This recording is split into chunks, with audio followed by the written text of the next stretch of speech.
Hey, welcome to another Saturday morning toy box. My name is West Coast Big Rob, and why am I like I'm like on a news station? So let me turn this around. Too much kitchen for you guys. All right, welcome to Saturday morning toy box. Another beautiful Saturday. It's August 31st, 2024. Last day of August. Dog days of August are over, but the heat's still continuing for a lot of folks. I'm not too bad over here in San Diego right now, but happy to be here. And I hope everyone on the East Coast is doing well. And I just saw that Laura was in London. If you're watching, Laura, hi. How's London? Must be nice. I know. All right. So, who's next to me? Well, what's going on, everyone? This is Jeff at Geek Driven. We are here for another Saturday morning toy box, and I can't wait to talk about and catch up with all the toys that are being released. I just got charged for my Big Bad Toy Store purchase of Jetfire. That now I know how you feel, Big Rob. Getting that surprise charge. I was like, yo, what did I just buy?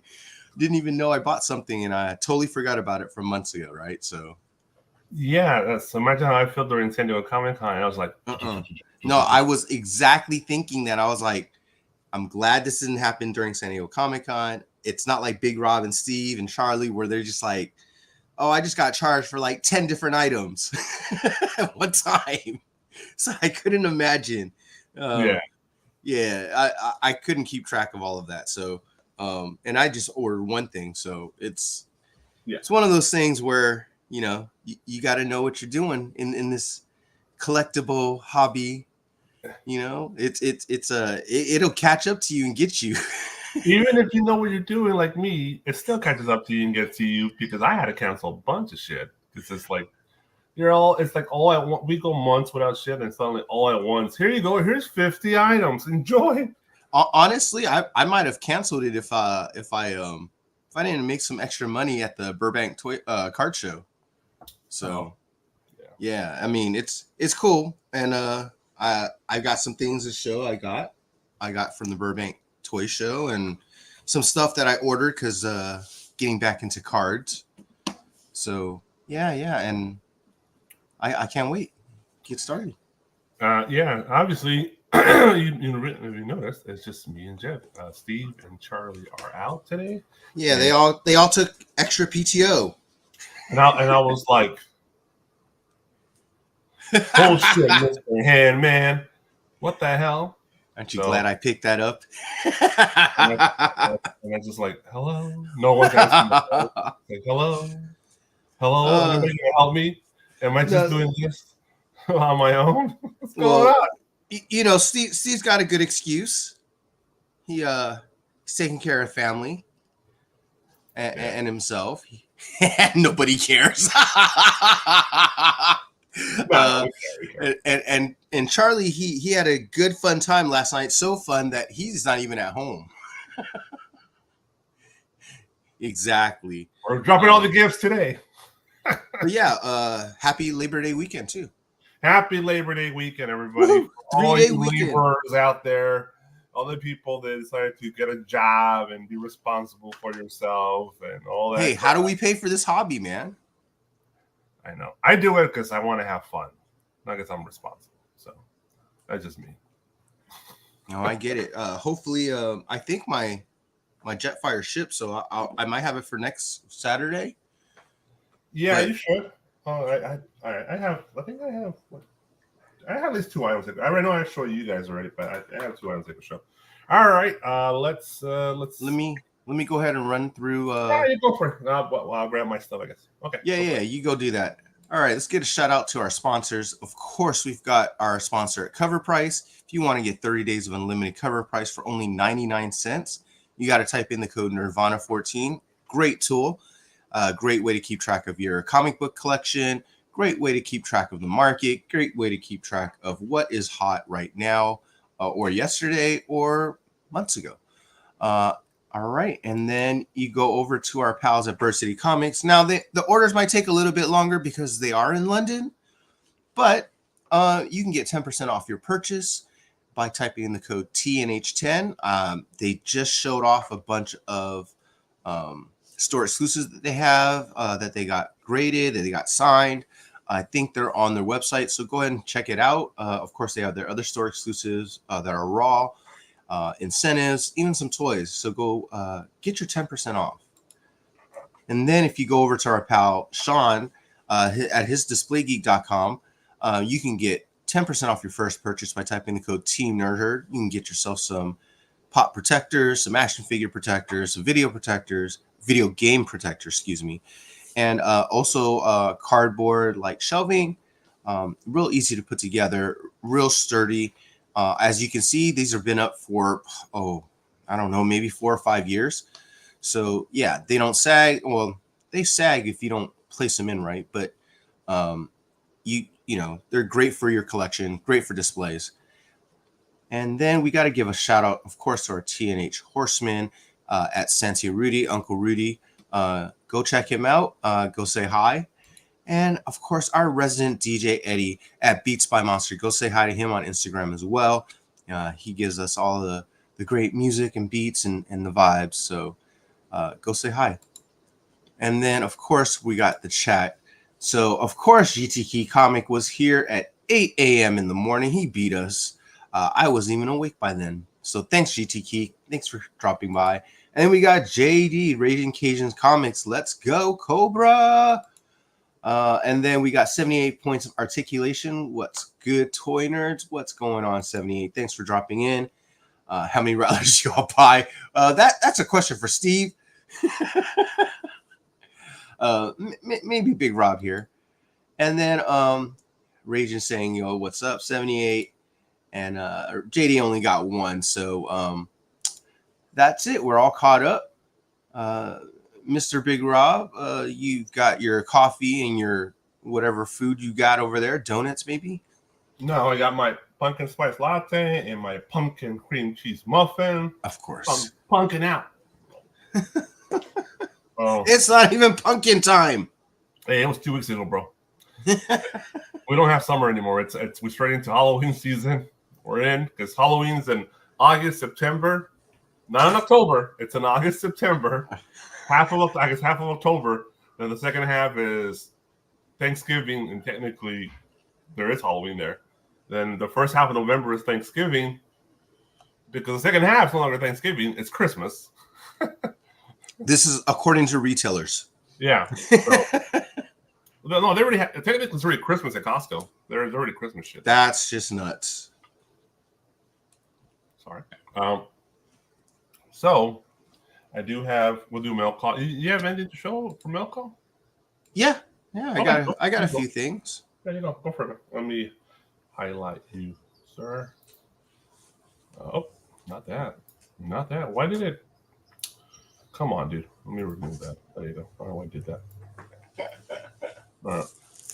All right. This, as I said earlier, picked up some stuff for card collecting. Got 500 penny sleeves. Can't have enough. Got 200 top loaders. Or Amazon? Oh yeah, this is all Amazon. You know, it's easy, it's quick, it's cheaper.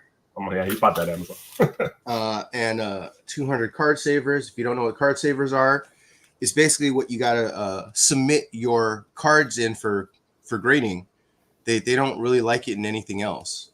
That's crazy that they demand that shit. Yeah, they absolutely demand it. You know how I know? I did a PSA submission, 10 basketball cards at a Burbank card show. And I did it through my friend's PSA account. And he calls me up and tells me, yo, they're telling me your submission in the penny savers, they were the wrong ones.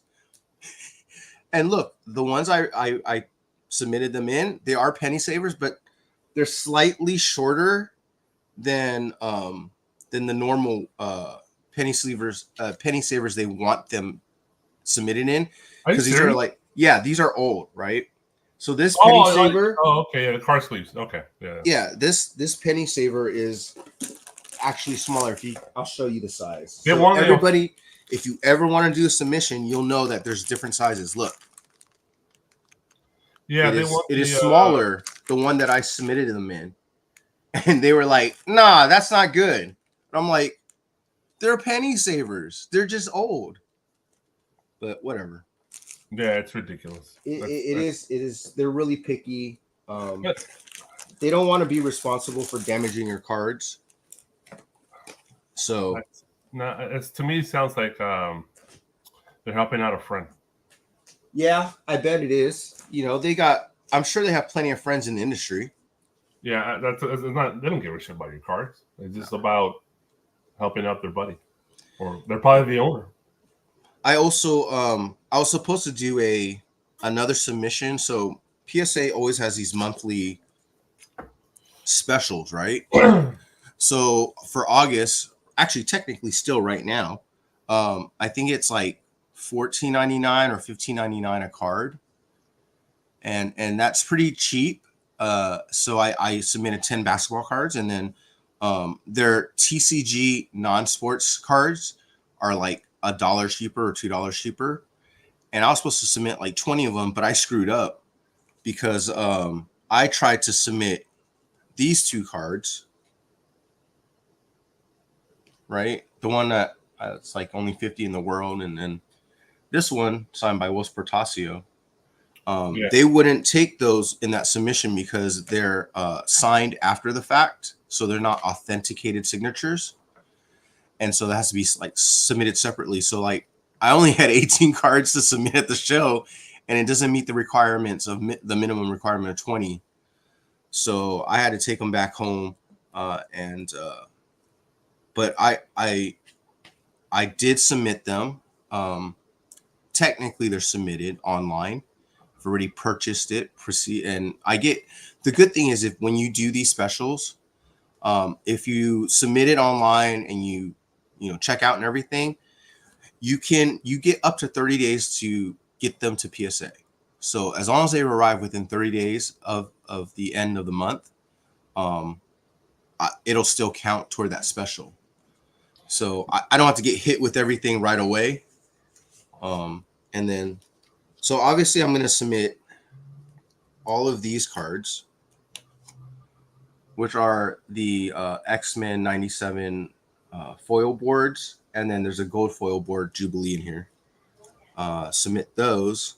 Yeah, I was thinking of doing that too. Got me multiple sets. Crown Zenith Ditto full art. And then I've got my Lorcana stuff. So Sisu, I got an Enchanted Sisu, my only enchanted card. Snow. These are all legendary. Snow White foil and a Beast, and then a couple Pokemon card, which is this is a double secret rare foil. Some One Piece cards, full arts.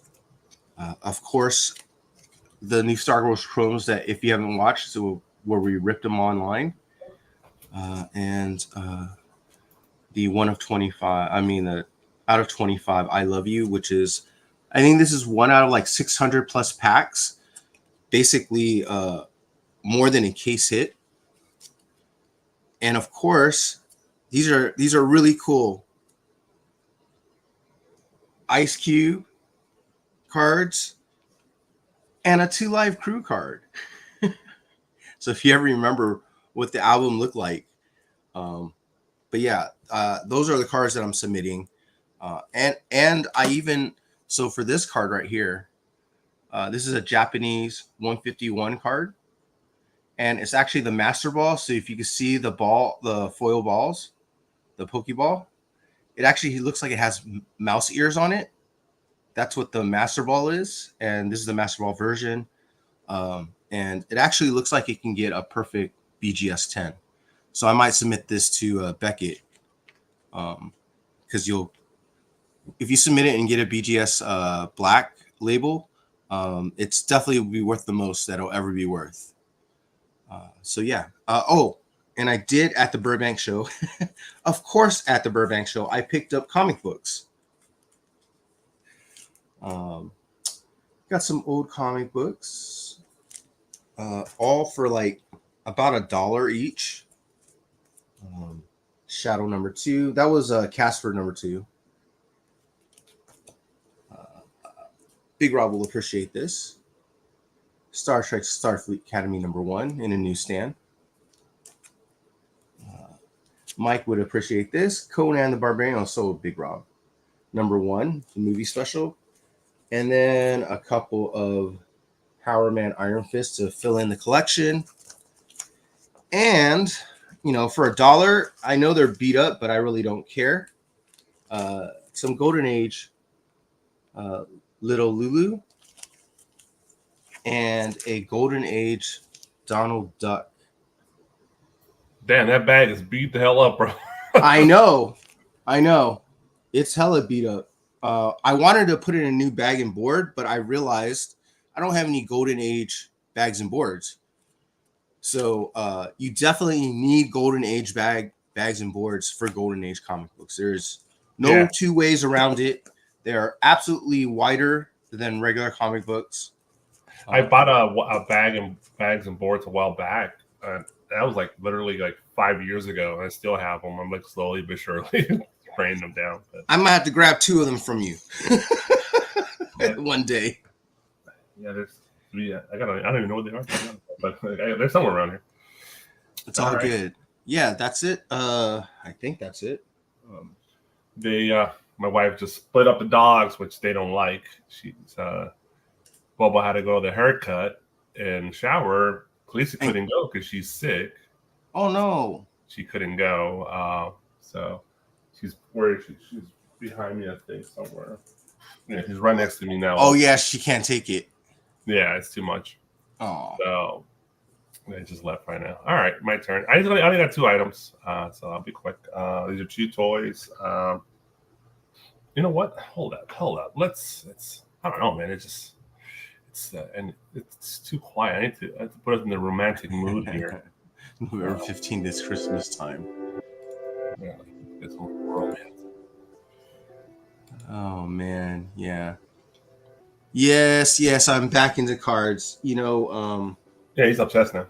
Well, I'm not obsessed. I'm just trying to figure out a better way to get money to buy my comic books and my toys. And if I happen to get some cool cards along the way, that'll be great. But it's just a tool to buy and resell. Oh, and yeah, just come up a little. Thanks, JD. All right. Yeah, I was gonna say, you ever think about CGC cards, slabs? So I like how they look. My friends who are into collecting cards, they do submit to like SGC and CGC, and I'm still out on those just because the most value you get for your cards is still a PSA, and the absolute best value you can get is a black label BGS. So I'm still more prone to those, but I wouldn't be outside of actually submitting some to them. I've seen the cards slabs, and they looked okay. I mean, they're basically just mini comic book slabs, right? Yeah, I think mostly people put not what's obviously just non-sports, right? There are submitting sports to them, but oh yeah, no, they submit everything to them, but I would assume that most of them are like Marvel cards, or most of Pokemon. Yeah, I see non-sports. I have to be honest. I think their slaps are prettier than PSA. I think the design of the label is better. I don't know about the case because I've never seen the actual case in hand. Well, it looks better on at least on screen. So I don't know. Well, I mean, I would try it. I just it's kind of like Funko Pops. I think they do Funko Pops as well, and the labels look different. So I went to McDonald's, and they have a cross promotional for Happy Meals right now. Did you seriously get the cup?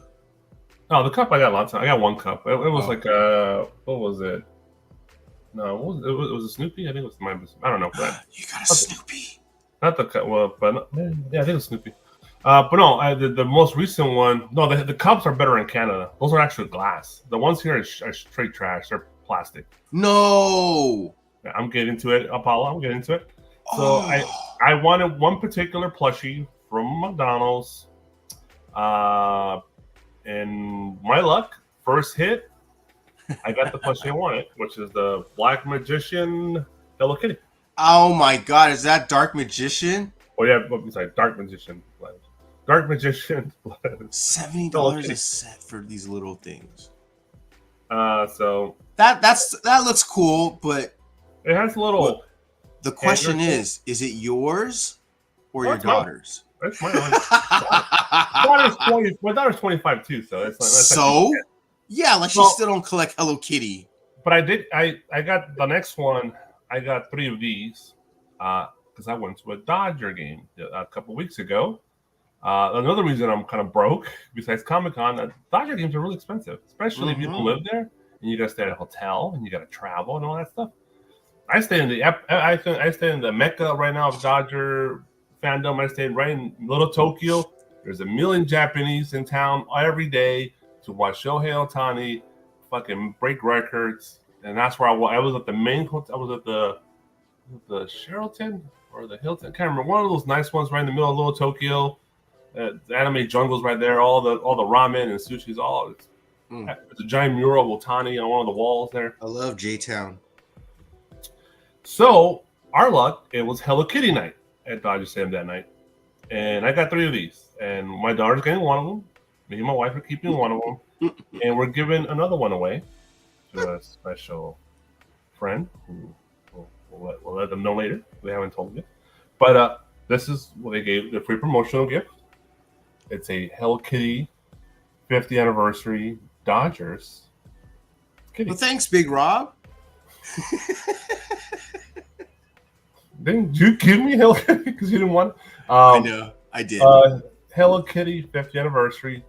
Off the shoot, they were going for like 120, but some son of a biatch must have stole a couple like legit cases, and the cases is like 3 feet tall. They're big boxes, and they probably have a couple hundred in each box. He stole it from the stadium, or an employee stole it or something, because he sold almost 80 of these on eBay. He killed the market. And some are in the market because he's selling them for $65 a piece. So now everybody's selling them for $65 a piece because of him. So thank you, douchebag. Well, but that's no bobblehead, sir. No, it's no, but for Hello Kitty, it's plushie. No, but you know what I'm talking about. The Shohei bobblehead. With decoy. Dude, I'm not getting into a fist fight for a bobblehead, bro. Yeah, that was crazy. So I'll bring it up real quickly. But yeah, so I got this. So they're beautiful. They're like $60 now. We opened this one, so it's our personal one, and I said my daughter's gonna get one too, and we have another one. The crazy part is the third one we're not supposed to get because we only had 2 tickets, right? Me and my wife. But she asked, "Can I have another one?" Shut up. And they did. Because she's a little Asian lady. Yeah, because if you asked, you'd be like, "What the fuck, you reseller? Fat Mexican, get the hell, he's gonna flip it." So oh my gosh. So now, but she asked and she got it. So yeah, it's a bigger size. And last year was like a little bigger than this. It was last year's. So I'm pretty sure last year's people were probably disappointed. This year's was a good size. It's pretty good. So it's like a decent, normal Hello Kitty plushie size. Yeah, it's perfect size, and I love the little number 1. And we're not right now. We're in the middle of a big series. We're playing Arizona. We won last night, so where it's best record in baseball. People been talking shit to us all year. We have a million injuries. Still the best record in baseball. Go figure. Yeah, you're losing the wild card and choke. You never know, man. All right, that's the usual comment. So, but they never mentioned what their team was. So, this is a big box. I already took the figure out. This is DC Multiverse McFarlane. This is probably the hottest McFarlane figure they had in the last 6 months. people are definitely this sold out. Sometimes John Cena? Yes, John Cena. There's a head in there and hands. Here's the back of the packaging. Oh, Dark Side.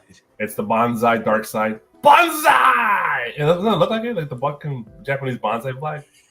Yes. I was like, what the hell? So old T-shirt designs. Yeah. So, but he's a badass action figure. It's if not the best, one of the best McFarlane figures they've done. Classic Dark Side with the Omega beams. It's a nice cloth material. Oh no, this is probably vinyl. No, I know it's I don't know. It's a nice material with the bendy wire in there. And I'm like, he wants you, brother. I want you. So beautiful, nice weight to him, pretty heavy, at least 2 pounds of plastic in here. So I definitely love this figure. I think they're going for like $80 on the bay. Last time I looked. How much is the normal? $40, double the price. So it doubled. Okay. What's 70 saying? He's nice and big. How are your legs? How are the legs on yours? On this guy? Sturdy. The ankle solid. Everything's solid. It's not. There's no. If there's issue with there's too wobbly or something like that, not mine. Because I know that would be an issue. If the joints were wobbly with the torso weight, yeah, you don't need to stand 100%. So I love mine. Mine's great. Mine came in good condition. So definitely happy with my price. I think I got this from through Amazon. Amazon actually brought it back out again for sale, and it sold out again. I think Charly got it on that second round, and that's okay. The link, he's the only one I think for sure got it. So, all right. So that's Dark Seed. I think Dark Side sounds better, but his name is Dark Seed. Sounds like a fucking some impregnating bullshit. I don't know. Well, didn't they pronounce it Dark Side in Justice League? Yeah, well, in current world, that doesn't exist anymore. So that world does not exist. Well, we'll find out how James Gunn pronounces it. You better say, well, I like Darkseid more, but I'm pretty sure the hardcore I love just if it's Darkseid. All right, I got this guy. Hot Toys, 2 years in the making. I think I pre-ordered this guy 2 years ago. This is the Clone Wars Obi-Wan Kenobi, General Kenobi. I already took him out of the packaging. I'll show you in a minute, but this is the packaging for him. 2 years in the fucking making. The final, if you ever do payments at that show, the final payment, they won't charge you until they ship. They've been pushing it off for a year, the final payment. They push it off. And I'm like, dude, this is crazy. So I'm like, I hope I have money when they finally decide to ship this shit. So I just coincidence I did. By luck. And that came in right after Comic-Con. Just of course. Perfect timing. So yeah, he's beautiful. I don't have the other guys because I do have the General Skywalker version, the Clone Wars version. I have the Ahsoka from season 7. So I have the Trinity of Star Wars for Clone Wars all together in hot toy form. Here's the Obi-Wan. Hello there. So it looks so good. It also has the bendy wire cape, long. It's all ruffled up and damaged like it's supposed to be, right, for a General Kenobi. It's magnetic, attaches to his chest by magnets. Beautiful light. I think there is a light up feature for this guy for the lightsaber. I didn't attach it. It has the action lightsaber. So it has all the crazy hot toy stuff that you want, but I'm not 78. I'm not doing a crazy amount of pictures and all these crazy poses. So I'm pretty sure he would have more fun with it than I would. But I love it still, and it's a great addition to my Star Wars collection. It's my collection. I kind of curated now to it's a nice collection. it's coming in. Star Wars stuff's coming in slowly to my collection now. It's not like in the old days when I was a lot more obsessed with Star Wars, and I was trying to buy everything. So here and there, I've literally canceled stuff because I'm like, yeah, you know what? Actually, that was an impulse buy. I stopped. So, all right. So yeah, Obi-Wan Kenobi Hot Toys finally arrived 2 years later. Thank you, Sideshow.com and HotToys.com for that. And these are not crazy out of reasonable prices for those guys. They're for comparable to other stuff is being produced is reasonably priced. So, all right, that's it. That was my mail call. Pretty simple, nothing crazy. Well, some decent stuff, but yeah, nothing crazy. Shows a hot toy. Oh yeah. Well, I'm not, when I mean something crazy, I mean like Charly crazy. Here's the whole fucking collection. That's true. That's crazy. Or like Jeff, here's a whole long box. A long box. Maybe a short box. Yeah, I also got Captain Rex. I got a Captain Rex. I got Ahsoka and an Anakin. I got Echo and Vibes, but the old school Sideshow ones with the Clone Wars version 1 version with the pointed helmet. But the OG one, not the Hot Toys, the Sideshow one. So that's the 2-pack.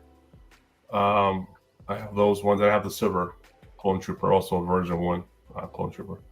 And that's my Clone Wars Sideshow Hot Toys collection. I do have other Sideshow Hot Toys Star Wars stuff, but it's not Clone Wars. All right, let's do our presentation here. A lot of cool stuff this week. Let me take off this version. Let's do this. We're going to start a little different. We're going to start with toyart.com. Toyart.com. Go check out their website. We're going to use them for reference on these solicitations, pre-orders, and new releases here in the toy world. Most of the stuff is from this week. A lot of stuff. There's some stuff from last week because I know we didn't do last week's show. And I definitely didn't pick everything from last week because otherwise we'll be here all day. So, yeah, there's JD. There's no leg on this. I'm sorry. No Funko for you Funko heads out there. I don't think so. Because there's a lot. There is Funkos that I actually want that I've seen at the Funko shop, and I'm trying to stay away from Funko, but there's stuff I actually want. Yeah, but didn't you grab a couple already? What do you mean? You didn't want to show off your He-Man, your Scareglow? Well, no, I showed it. I showed that last week. Did you? No, 2 weeks ago. Yeah, the Scareglow. I did. You sure? I don't think you got it 2 weeks ago. I think you just got it more recently. Well, he's talking about this. I'm pretty positive I showed it. I know I showed it. Yeah, 2 weeks ago, in the episode 2 weeks ago. You weren't here. Oh, did you? Oh, okay. Maybe you sure? weren't here. Because I thought it was just your post. All right, well, there it is. It's Scareglow. But it's dope. Yeah, I think I did. But yeah, it's Scareglow Funko Pop. No, the dope one. That was dope. The Mondo one, but that's next year. We'll discuss that next year. All right. Boss Fight Studios presents Epic Hacks Core Wave 1. So they're coming with a new wave, a new type of brand here for hacks. These are I believe 3 3/4. If I'm not, it says 1/12 scale. So that's 6-inch. Yeah, that's right. That's 6-inch. Yeah. So it's a 6-inch figure. 1/12 scale. Their retail are $40 up. Yeah, so they're more expensive, and it's not the traditional 3 Give me a sec. I'll be right back. Oh, okay. A 3 3/4. Quarter 3 of 2025 is the release date. They're available all your basic toy stores online. Let's show the pictures first. They're really good at making these fantasy character action figures. It looks like this is almost like a Mongolian, Manchurian type, right? A barbarian. Conan, what's good in life? Right? That's him right there, asking Conan what's good in life. And then it's like, to crush your enemies, to see them driven before you, and to hear the lamentation of the woman. Yeah. There you go. That's one of the best quotes in movies history. And these Pansy boys never pick up a top 100 quotes. There you go. Lamentation of your woman. These are some cool looking Android AI bot. This is almost like the Austin Powers bot chicks, right? But just deadlier looking. Yeah. What is that? Yeah, they are legend size. Red Sonja, they are doing what's still looking rough at CDC. All these turn out good because these girls are great. I'm assuming these are the Spritz girls. So my research is limited. I don't know. I'm not sure. I didn't put too much research into these particular guys, but 78 as an expert. Action figures, I'll take his word. All right, fellas, gotta bounce by wishing you a great weekend. Peace out. From saying, hey, man, enjoy your weekend every day, bro. Hang out with the family, have a good time. All right, so some cool looking purple, a little purple. It's kind of a translucent, more pearl, kind of a pearl wash on it with purple. And there you can see the blues kind of shining through. Very cool paints on this, guys. Articulation looks pretty good. There's a closer. That's like a 3D render. It looks like. There you go. Ooh, look at this. So it's a nice one. Kind of a Militant Mutant mock-up. Militant Mutant cross with the creature from the Black Lagoon, right? So that kind of vibe. Humanoid brood. Yeah, also, yeah, we could do brood as well. A lot of references here they went with. The outfit is awesome. Oh, they got a head. They got a swap out head. So he's an army builder, obviously. Swap out head. More of an iguana type. And a human. Oh, transforming into a creature. That's a good idea. I like that. That's wow. You can build 3 guys out of this one. It's like that. Did I show that? I don't know. I know I did last show, where the Green Lanterns have a 2-pack. There's a 2-pack with swappable heads. So that's 4 heads. And then there is what's it? Oh, so it's 2 different sets. It's single figures with swappable heads, but it's 2 figures. But then there's chases per big, so that's like 4 figures. Oh yeah. So that I'm excited for those. This is the same concept. So there you go, a little Diana Troy wannabe, a little Amazonian female, kind of a cross between Angelina Jolie and Leonardo DiCaprio. I don't know. There you go, very there's Amazonian for sure, right? Female Greek mythology looking. Jason and the Argonauts vibe. That's a really nice figure. Beautiful paint. Back to the guy from the plains. This guy will you could use these what's those horses from the Four Horsemen, right? What's the name of the company? Shit. The Four Horsemen company, what's it called? I can't remember. Blanking out. I can't remember either. I'm totally blanking out. I have it right here. What's it called? I did. All I know is the Four Horsemen are badass. Yeah, those are the toy designers. I did. Oh no, it's just okay. It's just I'm pulling up their store, so to remember that. So like this will be cool here. Let me just show it real quick. This will be cool to have this guy right as the with this horse, right? Because it's the same scale. So Mythic Legions, that's the name. Yeah. So there you go. All right, that was my reference. I was trying to. Ooh, that beautiful face, helmet, great looking there. Oh yeah, thanks 78. It's like Mythic Legions, dummy. There you go. Your army build as well, of course. They're really these are all army builders, 100%. I like the chicks. Chicks are awesome. In any field, there you go. She also looks like the bad girl from John Wick 2. Remember her? With the the model? Yeah. Look at this face right here. Not this. Yeah, one. I guess so. I guess it does kind of look like. Is it Ruby? No, I don't know. But she was the badass girl that was carrying around that douchebag brother, right, in John Wick 2. Yeah. She was pretty, and but she was a badass. I think she was in. She was the Batwoman in the CW. Oh, that's right. That's right. The first Batwoman. Yeah, the best one. Yeah. So this looks like more like Jolie, like a younger one. Jolie. speaking of Angelina Jolie, she got like a 10 or 12-minute standing ovation in Italy for her new movie. So. Yeah, for creating lies about Brad Pitt.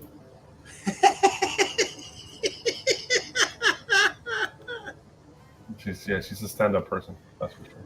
Oh God. She disowned her dad, dude. You know that, right? Yeah, that was a long time ago. I'm like, maybe he was a dick, but I'm sure he was. He was a pretty famous actor. I'm like, whose dad wasn't a dick? Well, like, I mean, I'm sure he was like a little extra of a dick because he's like Hollywood personality, Hollywood kind of. Maybe he was pompous. He had an ego, but I doubt he hit her. I doubt he like touched her or anything like that. I don't know about that, but I would doubt he had time. I'm like, yeah, it's like, yeah, you're whatever. That's a whole other story. We're not gonna get into that. So Epic Hacks, $40, Q3 2025. It looks like a good wave. So it's available for pre-order, and it's quarter of next year. You gotta wait a while though. All right, we took a long time on that one. All right, let's Spider-Man Across the Spider-Verse preview of SH Figuarts Peter Parker and Mayday Parker. I was gonna buy Spider-Punk. I'm like, what am I doing, bro? I stopped. Because the Spider-Punk from SH Figuarts is probably the definitive Spider-Punk, unless you get the Hot Toy version, right? But for 6-inch scale. Yeah, this is obviously just a solicitation. What's up? People who got the Spider-Punk really loved it, and it looked really great. And Marvel Legends trying to do their versions, but their Marvel Legends versions look so cheap. They look like they've gotten so cheap. Well, some Marvel Legends are really good, but those particular Marvel Legends always look like those X-Men cheap ones you see at Target all the time, hanging on the pegs, right? Like those $10 versions. But they're selling you for Marvel Legend price is $25, and I'm like, just might as well buy the SH Figuarts and actually get a high quality toy for the viewer. It really, I'm not a big Cross the Spider-Verse guy. I watched the first one. I haven't even watched the second one yet. So what? Why? I don't know. Such a good. What wasn't the first one good? My time is money, bro. I got shit to do. This guy. What up, Kenneth? It's Virginia. Oh, Virginia. Hey. I'm pretty sure Kenneth is from Virginia, if I remember correctly. I was stationed there for a minute. I lived there for a while. You're all about it over there. I was in Norfolk. I was in Damnick, Virginia Beach. Oh yeah, you were a little south. You were quite south of me, actually. Oh, I hated it, to be honest. Yay. I think the closest thing you were close to was like Old Dominion. I was in the middle of the military industrial complex, Eisenhower. So I was there. So. See, biggest place in the world. What the F, Rob? The first one is the best superhero film ever made. Well, I watched the first one. No. I watched the first one because I know I won an Oscar. So, I think I caught it like on Netflix or something. I didn't even watch it in theater. Oh, that was your problem. The second one, I didn't watch it. I'll watch it. I know it's on Netflix. I cancel Netflix, by the way. Second one is good too.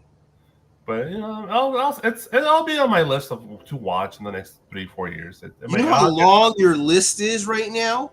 Oh, dude, I don't even keep track anymore. It's something about every year goes by. Because, dude, I'll tell you this right now.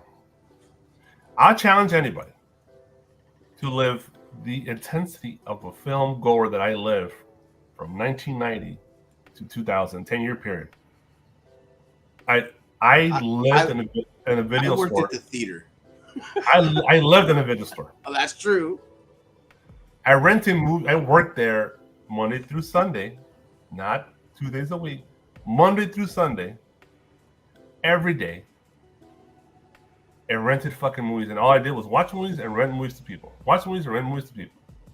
And on the weekends, I would go to the movie theater and watch 2. I was obsessed to the point it was ridiculous. But it was a very 10-year intense, and as soon as I turned 21 and I discovered alcohol and girls became more of a thing for me, that kind of slowly, since I got married, I especially when I had my daughter with me, we would go to the movies and watch all the big summer stuff. But ever since she left, it's been like less and less for me, and I just enjoy kind of just hanging out, watching YouTube, hanging out with my wife, my dogs, collecting toys. I like toys, but comic books, Funko Pops, very intense for certain moments there. But comic books, I'm at the beginning of the end. Would you say you've watched over 2,000 movies? Easy, 1,000%, easy. It's they're seared in my fucking. It's like, and when you watch so many movies, because you understand, Jeff, you're obsessive like me. You watch so many movies, and you watch a new movie, you've seen the plot a million times already. You know what's going to happen before everything happens because you've seen so many fucking movies. They've written every story possibly could written. They just change the locations and the characters, and sometimes they don't. Sometimes it's literally the same fucking locations, same props, and same characters. Why do you think people get pissed off at the movies nowadays? They're like, it's all they're remaking everything, and it all seems the same. And no bullshit. There's no new ideas in Hollywood. Well, if it's so easy, then do it yourself. But that's what I said. Yeah, but even the new stuff that I still watch movies now. original IPs right today. Now, those writers, where do you think they got their fucking ideas from? Of course, they're just taking other movies' ideas, mishmashing them. We can go further. We can go further than that, sir. Even back in the days when they first started making movies, all that stuff is based off of like mythology and history and books and stuff like that. That's Hero of a Thousand. If you sit down and read Hero of a Thousand Faces, which I've done, you realize there's no original ideas. It's all shit they copy from other people. Well, that's the way it is. They just modernize it, right? So it's more relatable.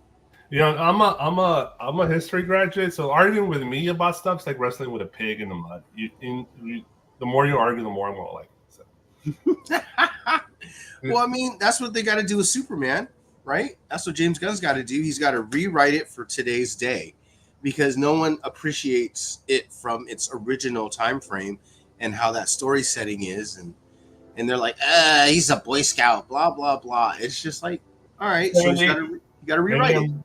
70s, like I worked at video, so maybe I'm just lazier than you, bro. I don't know.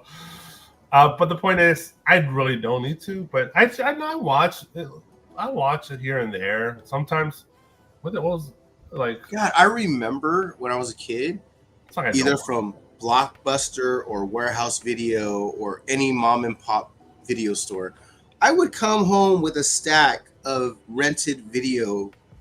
Oh. Just a stack. Like when you're small, it's up to your face. You know what I'm saying? Like, and it's and like I said, I was working at a video store, and I was so obsessed that I would go to my other local video store with the Koreans and rent from them. Because all your stuff was rented out, or you didn't have it yet. Or it's just I had random stuff there that my other store didn't, but the one I worked on didn't have. Like, I wish I could have created that environment into a career like Tarantino, right? Because Tarantino did that for 10 years too, and he made himself a writer and a director out of that. Same thing with Kevin Smith. Yeah. So he's infamous for that. I appreciate every moment of that because of that. I got into the video game craze of the 90s with Super Nintendo. Because you're renting video games too. I was renting video games. Plus, we had all the newest arcades from 1990 to 98. Oh, so you had the Street Fighters, the Mortal Kombats. A1, I was there, bro. With my and I didn't pay for shit. I was like, I opened the machine and din. Let's go. He rents from other stores because they had foreign films. You're right. Not every video store had foreign films at all. No, it's like unless the owner was like Asian you wouldn't see Asian foreign films unless they were like Mexican. You wouldn't get any Spanish films. So we half of our store was dedicated to Spanish films because our clientele was 98% Mexican. We were in the hood. Or Latinos. I had a gun pull at me more than once, bro. At a video store, bro. Like, there's a lot of money. I've been there, done that. I've seen fist fights and run, like fucking Looney Tunes, and people just and they kind of tumble into your area. Oh my gosh! I've seen all. We sold. That's how ghetto your area was. No, it was the hood. We sold Banda Recodo, like Banda Macho, all that shit. All the narco music was being sold at our shop. Wait. Does that mean you had like Mexican candies and stuff? 100% we had Mexican candy. Of a bitch. So we had all of that. I'm gonna rewind again, motherfucker. Yeah, 50. Oh, I was crooked. I pocketed every 50 cents to myself. And next to us was the jugueria or the juicery shop with all the fresh juices. We're being squeezed the fresh popsicles too. Yeah, everything fresh. Oh. And of course, they also had the arcades we didn't get. They had arcades. And then next to that was the laundromat, of course, because there's the hood. Right. And next to that is 7-Eleven because or a liquor store, whatever. This is 7-Eleven, but it was not run by. It became eventually run by the Indians, but initially it was actually Mexicans running that 7-Eleven. That's a whole different level because you never see. Owned by not for a long time. I haven't. It's very rare, but during that period, and that's why I learned to love comic books. I would buy my comic books there and my Wizards. Oh, that's right. Yeah, I would buy them off the spinner. Yep. At 7-Eleven. Or at the magazine rack. I'll get my chili cheese dog, my super big gulp, my Snicker bar, my comic, my Wizard, and be in paradise. That was my life. All right, now I'm reminiscing. I'm sorry, folks. I'm reminiscing. Hey, I'm with you, man. I used to get chili hot dogs and big Slurpees and grab my first appearance of Carnage from 7-Eleven. King size Snicker. Of course, this is not helping health-wise for the future of Roberto. So it's yeah, it just made it a little harder. So paradise. You're right, 78. It was kids' paradise, teenage paradise. It was. Southern California in the 90s was awesome, dude. West Coast rap, fucking OJ Simpson trial after school every day. Did I ever tell you? So I lived in Virginia. I came to visit California. I'm visiting all my cousins for the summer. Yeah. I happened to arrive on the same day that chase happened.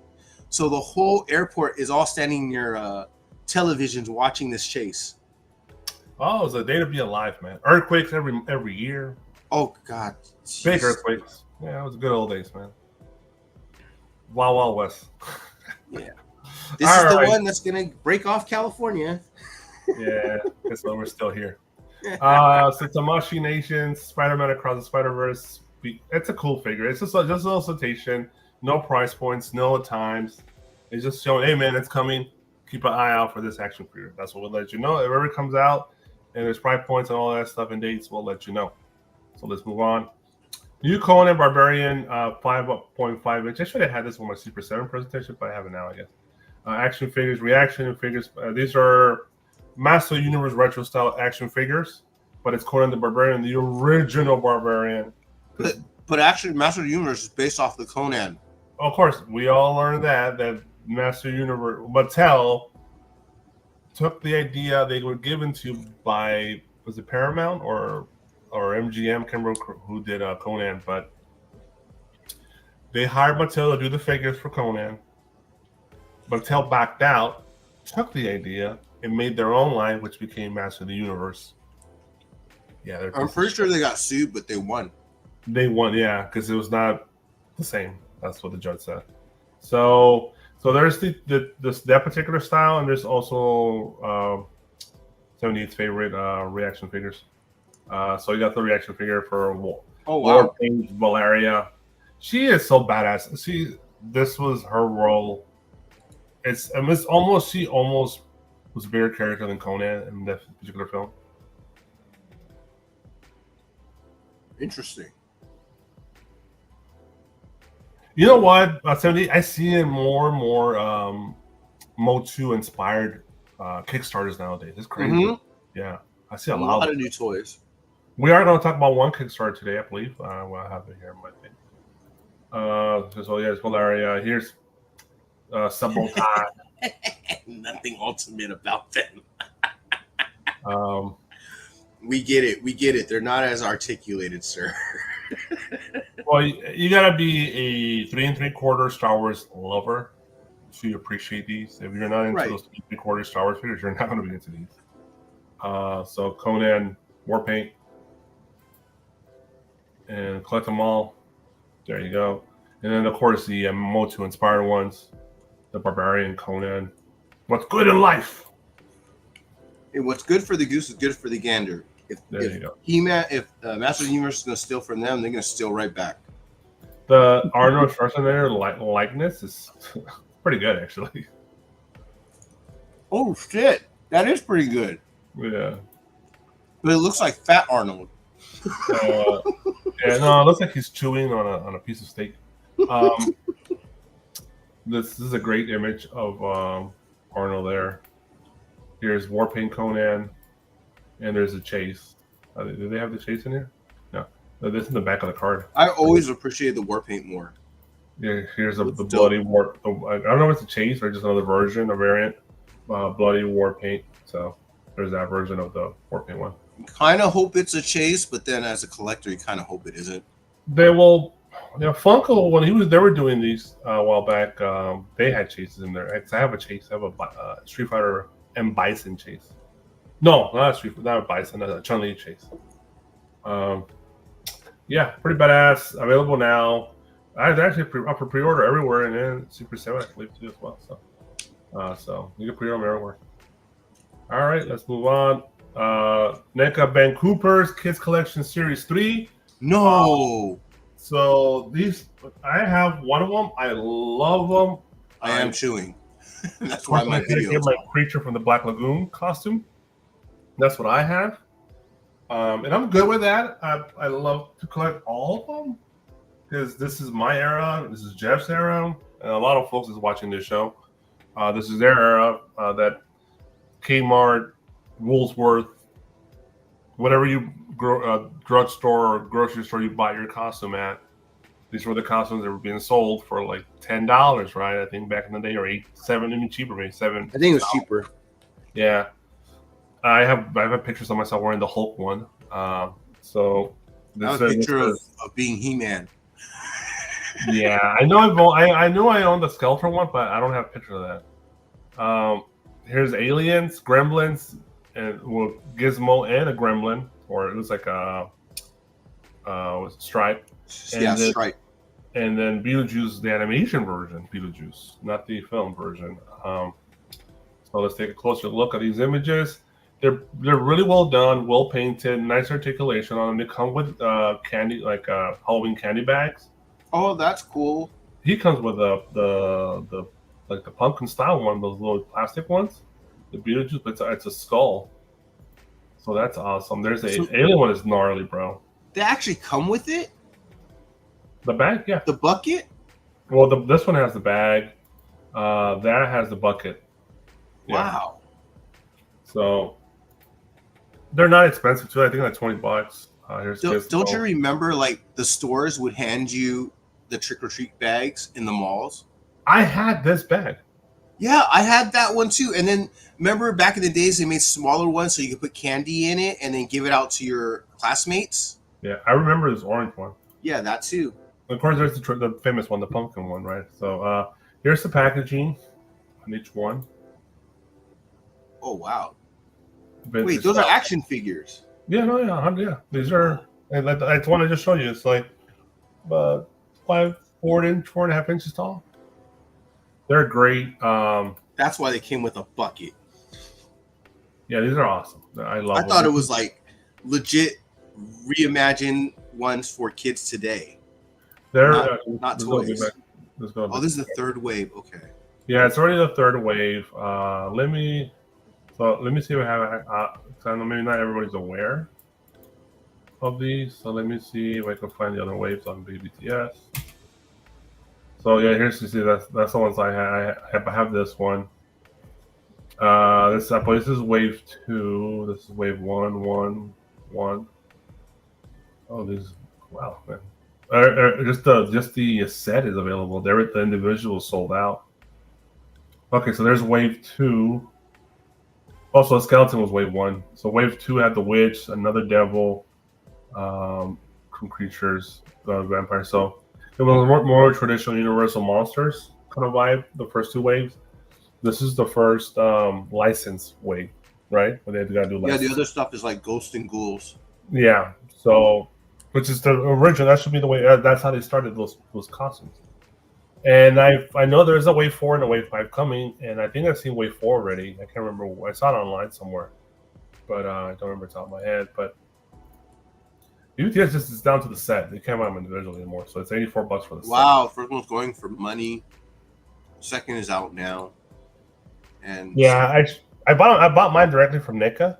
I should have bought the whole set. I don't know why I do that, but whatever. That's fine. I just wanted the creature. I'm a creature guy, so.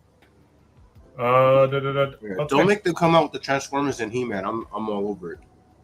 You know they're coming out with a Care Bear Funko Pop, but it's a creature, the Black Lagoon style. Was that the glow in the dark good luck? I don't know. It's a Funko exclusive shop. It's creature from the Black Lagoon, but it's a Care Bear. I don't know how you mix those two together, dude. I mean neither, but I'm like I want it. But you want it. Because right now they have the those animation style. They have the Wolfman in there. Ooh. Yeah, so I definitely want to get that.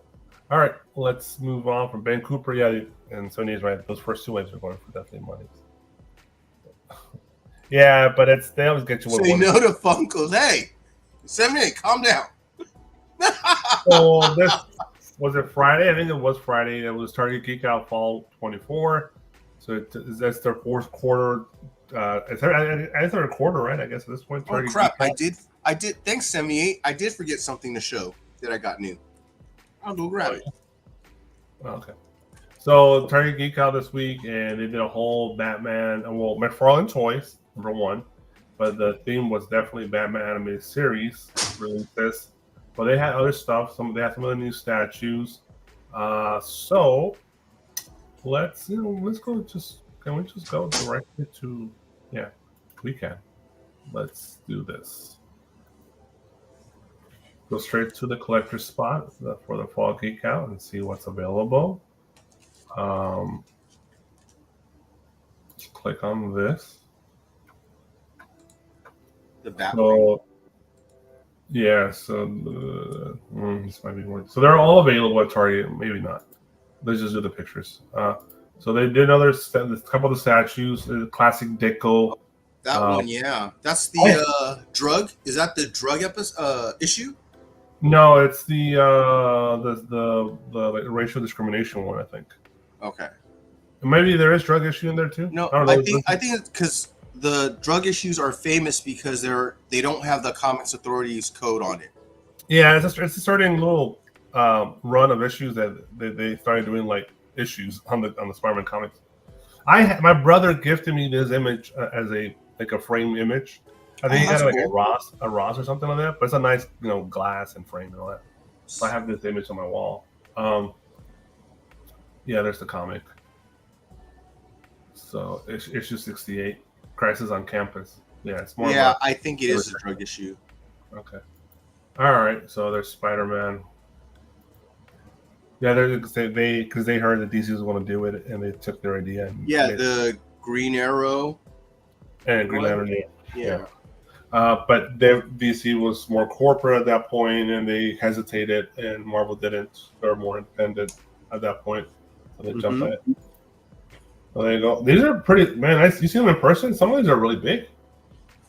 So I did go to Best Buy the other day, and I saw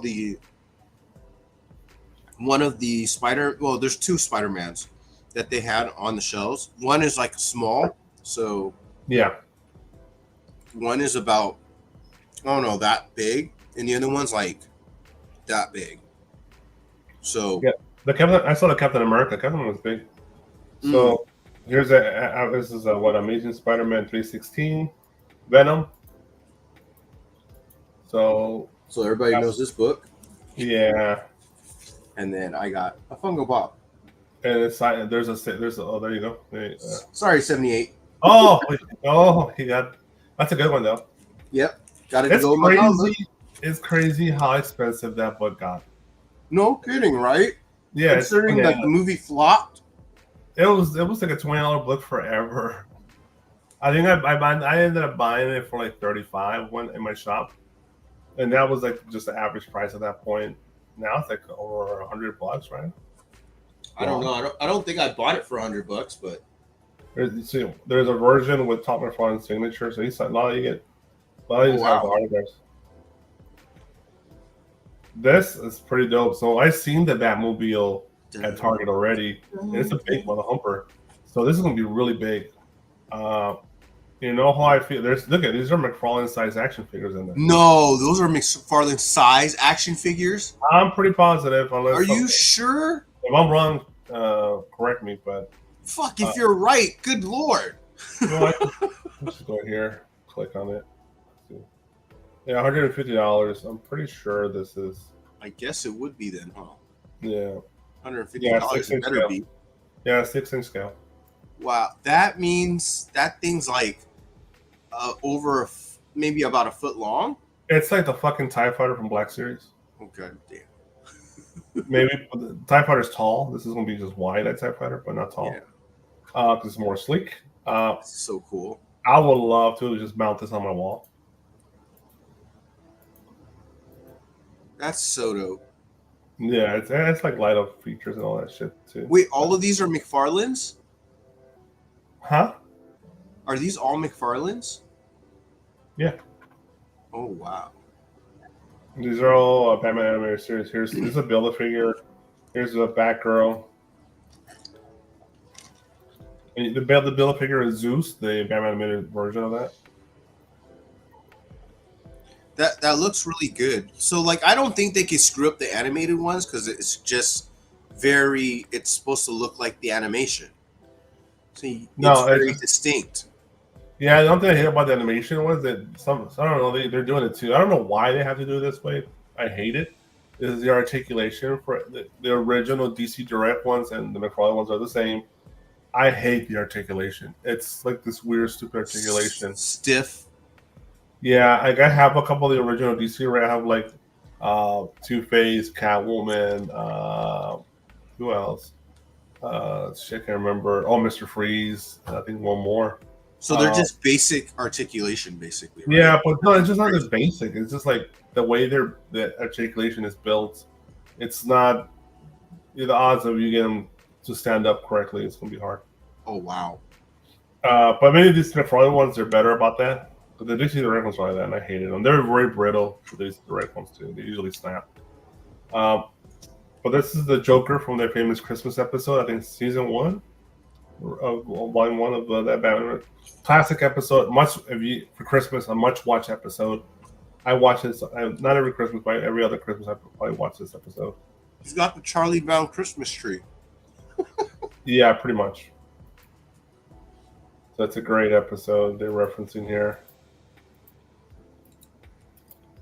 Toddy Mac is trying to outperform Super 7 with this line.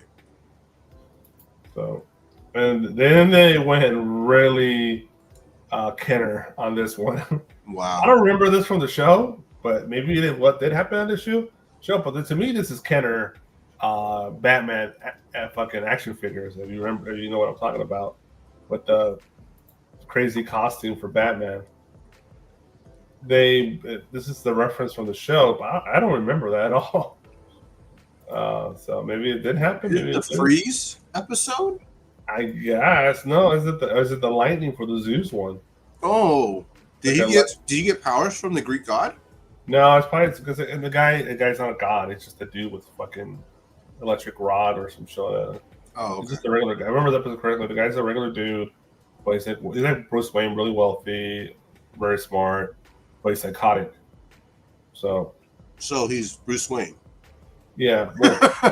Yeah, but he's like not but he's trying. He thinks he's Zeus, and I think this is like probably some sort of like electrical, like some sort of rubber, right? So you're not gonna get electrocuted. Oh, okay. I'm thinking this is very vague. This is the two. This is the one I have for DC Direct. It does look better. The one I have, the legs are very narrow, and it's very like it actually gets smaller by I get to the bottom point. So the feet are really tiny. These are tiny, but it's like really tiny on DC Direct. So he has women legs. Yeah, and then they say they keep it for those figures. Every figure comes with a stand, so you have to use the stand. You have like no choice. So I mean, why don't you make them a statue? Why even bother putting? Yeah, it's not even an action figure anymore. Why even bother with articulation? These look a lot better when it comes to that. So I don't know if I've never seen them in person or played with them or nothing like that. So, but they look better. Truth is though, if you don't have, you're to me, Batman the Animated Series is. I think we've gone over this 100 times already, but it's number 3 on my list of greatest animated series of all time. Wait, number 3? Yeah. Well, who are the top 2? My number 1 is Simpsons, and number 2 is Dragon Ball. Oh, I see what you're saying. Okay, I get it. Yeah. Damn, X-Men's not even in the top 3. No, it's shitty animation, and they're That's true. They're just ripping off the comic book stories, anyways. Yeah, I guess so.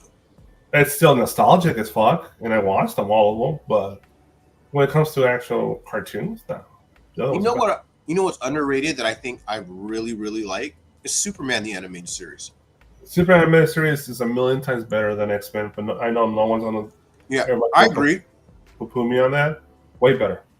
The stories were good too. Like, yes, they did use some comic book stories, but they also had original stories in there. They had a lot of original stories. They actually created characters on that series, which I live on to today. Same as Batman. Batman created fucking Harley Quinn. Probably the 3rd most important character in the Batman mythos now. It's the first time that's ever happened in, I think, comic book history where a character was created outside of comic books and then became a comic book. Yeah, that's why when Superman, they did the same thing because they want to create their own character. So yeah, and a lot of people consider Justice League Unlimited to be the best of the bunch. Ooh, I love Justice League Unlimited. And it is pretty cool because that's like for some kids or some people's definitive Green Lantern is Jon Stewart. You know what I'm saying? Their definitive Flash is Wally West. You know, it's like all because of that show. My argument is that actually Young Justice is better than Justice League Unlimited. Wait, which one? Young Justice. John Justice. I'm saying my Mexican is getting in the way. Young. Oh, Justice. Young Justice. Yeah. Big Ross. That if you watch it from because I think that they changed the title of the show multiple times. It was like 3 different titles. I don't remember all the titles. And there was a pause for a long time on one. Oh God, it was years. Yeah, but if you watch it from beginning to end, it all connects. Yes, it is fucking. It is X-Men comic book epic. It is Dragon Ball Z epic. Well, it's very X-Men like because they also go into space. Yeah, it's the Reach, right? So yeah, they present a lot more villains. It's a lot. I thought it was a lot cooler show than Justice League. There's 2 Justice League. There's Justice League and Justice League Unlimited. I think Young Justice would be compared to like Batman the animated series. And a lot of people consider Young Justice as a follow-up to Justice League Unlimited. Yes, because Justice League's in it too, but they're more of a background character. Well, they have the same voice actors. Yeah, the same people. It's the same people. Yeah, but it's just the main characters are the kids, right? Superboy, Beast Boy, and all them. So, all right, back to this what we're showing here. So, Two-Face, and they dropped a bust of the Batman. Wow, interesting. Okay. As well. Yeah. Okay. Here's the R.I.P. Kevin Conroy. Yeah. Amazing. Now we have an actual action figure of the DC Batman animated series, Zeus. I thought it was that date, but we have it now. So it's like we got him before the Clock King, and the Clock King is more essential to the anime series. That is true. Oh, wait, did we get a Clock King? I don't know. Well, maybe we did. I don't know. Didn't we get a Condiment King? Yeah, we did. Yeah, but the Clock King is like he has like 2 or 3 great episodes. So yeah, there you go. That's the release of Target Geek Out. They're all still available on Target.com. Didn't he make the Pharaoh as well? They did everybody. So that's not. McFarlane also dropped some spawns. These are the Spawn Call of Duty figures, official picks and info here from Toy Arc. They're available everywhere, like pretty much all the McFarlane stuff. So these are from Call of Duty. These are the skins, I guess, from Call of Duty. So in action figure form. So this is more of a traditional Spawn with all the machine guns, right? Because he is accurate to the character initially, at least in the first few runs. He used a lot of machine guns, light guns, because he was an army specialist, right? Or a military specialist. Sorry. Yeah. So to me, my favorite Spawn still is to this day is a HBO animation series. I have that on DVD because I love this one. I don't remember the HBO series. It's the first, not the first, but it's to be the best R-rated anime. It's like straight R-rated. There's like sex scenes in there. There's a lot of graphic. Oh wow! Nudity. I definitely didn't see it. There's a lot of blood because it spawns a lot of blood and guts, a lot of blood, a lot of torture. It's literally it chronicles the first 20, 30 issues of Spawn. Like the ice cream guy, the psychopath killing kids, he's in there and stuff like that. I'll have to find it. It's gotta be on HBO, right? It's on. I'm pretty sure it's on Max. When I was obsessed with collecting DVDs, like everything else I get obsessed with, I definitely bought that DVD at Best Buy. There you go. So that's where this Spawn run. This is more definitely Call of Duty. So yes, they had headset, a bazooka, and all that shit. So it's a skin from the game. Charly would know better, but Charly is busy Trying to get home. and I said, "Bullshit, Mr. Handman." What is this one? Let me just click on this one. I don't even know what the hell this is. There you go. So tactical Spawn, right? Yes. All right, pretty basic, pretty standard. You're a Spawn guy, definitely up your alley. Call of Duty person. They look cool. They look fine. This if you don't have a Spawn, it's actually like a cloth cape and everything. So I mean, honestly, it's just normal Spawn, basically. Yeah, it's a good Spawn to have. You don't have a Spawn. Because Spawn has guns. I had the Kickstarter version and I got rid of it. So no. With the comic book and everything, I traded it. I think I traded that and something else. Like it was like $500 value for some like badass slab. I can't remember what it was, but it was worth it. I think at the moment, but I do miss it a little bit. All right, but don't worry. There's more Kickstarters coming from McFarlane. So yeah, actually pre-order one of these. I'll show you which one in a minute. These are both Amazon exclusives. There's an Arkham Grundy Batman 2-pack from the game Arkham City, and Animated Girls Night 3-pack to add to your. So he's balls deep on the Batman animated series. Look, this is cool because that connects to the Superman animated series. So let's talk first the 2-pack from Arkham City, I believe. That's why he's this color. So I pre-ordered this because you know me, I'm translucent. I am translucent, but I am also obsessed with translucent action figures. I love translucent action figures, glow in the dark action figures, metallic, whatever. Any gimmick on an action figure, I love. And this is a Solomon Grundy translucent figure. I wonder if the material's like rubber, like Storm Collectibles, like that rubber vibe to it. That would be awesome. And the Batman looks pretty standard, but with the pointy ears right for the game. So here's the cards. It almost looks like a gelatin, like a fucking jello, orange jello. Yeah. It looks like one of those ballistic jello. You look so good, I think. It's just his bones are just painted on, silly, but regardless. I don't like the fact that it's painted on, but that's fine. I Been very, very happy with the oversized DC McFarlane action figure. Very, very happy. If there's an oversized figure coming, I'm definitely picking up because his standard stuff like this Batman, it's okay. Not the best, it's okay. No, but I heard the bigger ones are the better ones. He puts a lot more money into the bigger ones. You could tell it's a better action figure. It's like sometimes Storm collectible quality, you know. It's like his Swamp Thing is dope. I wanted to buy that. There's multiple versions of it too. I think there's a bat. What's it called? That giant bat dude from the animated series. Oh, Man Bat. Yeah, there's a bunch of stuff.